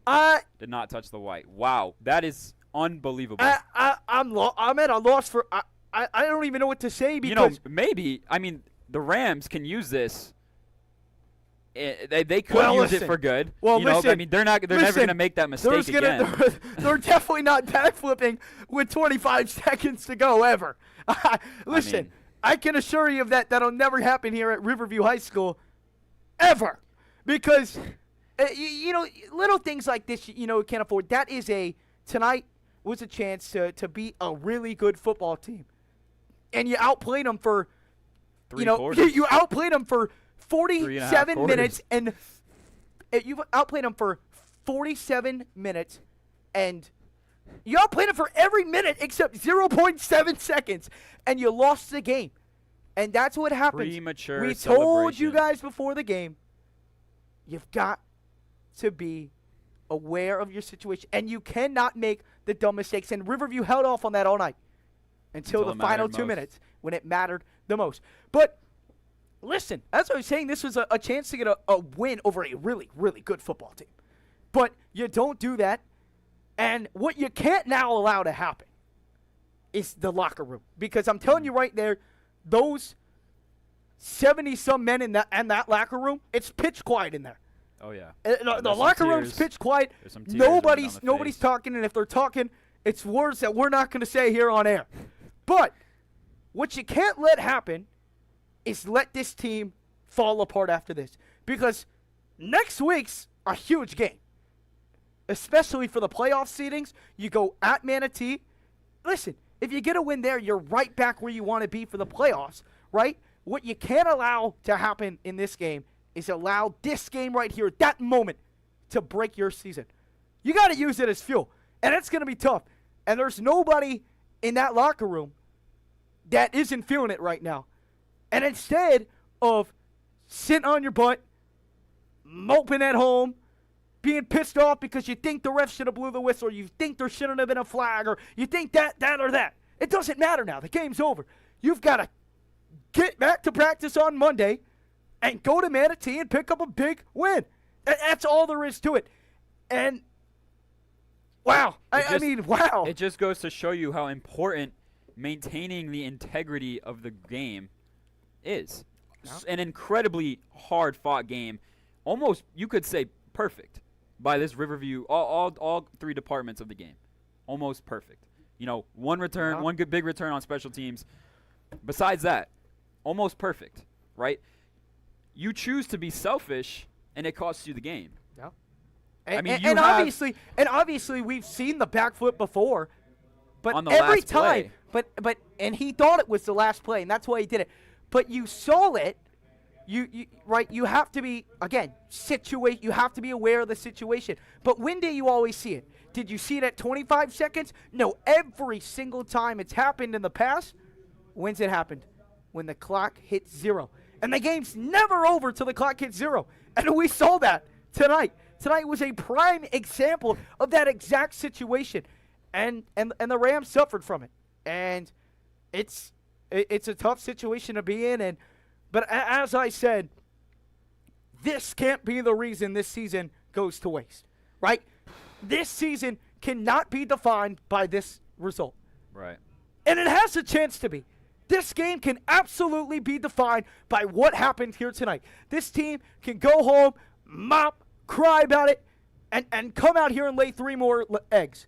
Or you can get back to Monday, work as hard as you ever had, finish the season around right, and go take care of business in the playoffs, because we saw here tonight Riverview can hang with some of the best.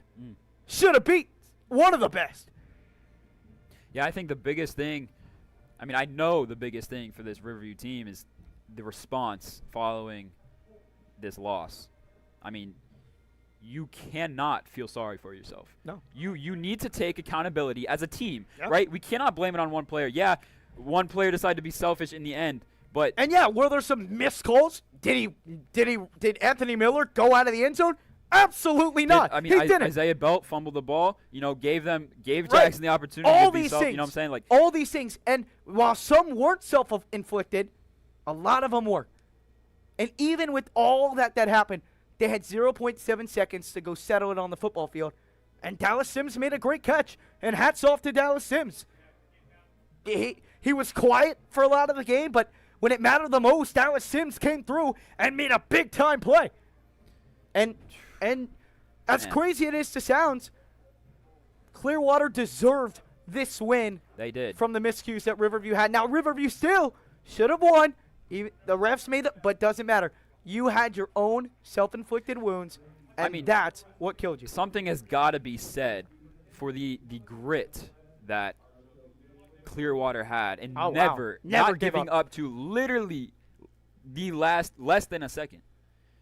They missed the 2-point conversion. They're probably thinking, "Oh man, we got to come up with something here," right? They might be a little deflated. No, right? That just goes to show, you do not give up. It is all about the integrity of the game. That's what wins you the game. Your heart wins you the game, not talent. And right? You can be the fastest. You the can only strongest. imagine what that locker room over there on the north side of the stadium is like right now. Listen, I don't know. I've been a diehard football fan for many. I don't know if I've ever watched a crazier ending than that. Honestly, in any level of football, I've never watched a crazier ending than that football game right there. It was incredible.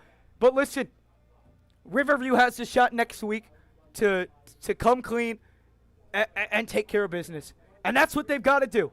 Like we said, can't be any moping. This season is not gone because of this game, but you can let it be gone by your attitude. Or you can turn around, say, you know what? This was terrible. I never want to go through this again. Work your butt off and turn it around and give yourself a better shot in the playoffs. Right. It's all about how you bounce back. That is going to wrap it up tonight here on the Riverview Rams Sports Network. An unbelievable finish that sees Clearwater International walk away with a walk-off Hail Mary winner to Dallas Sims.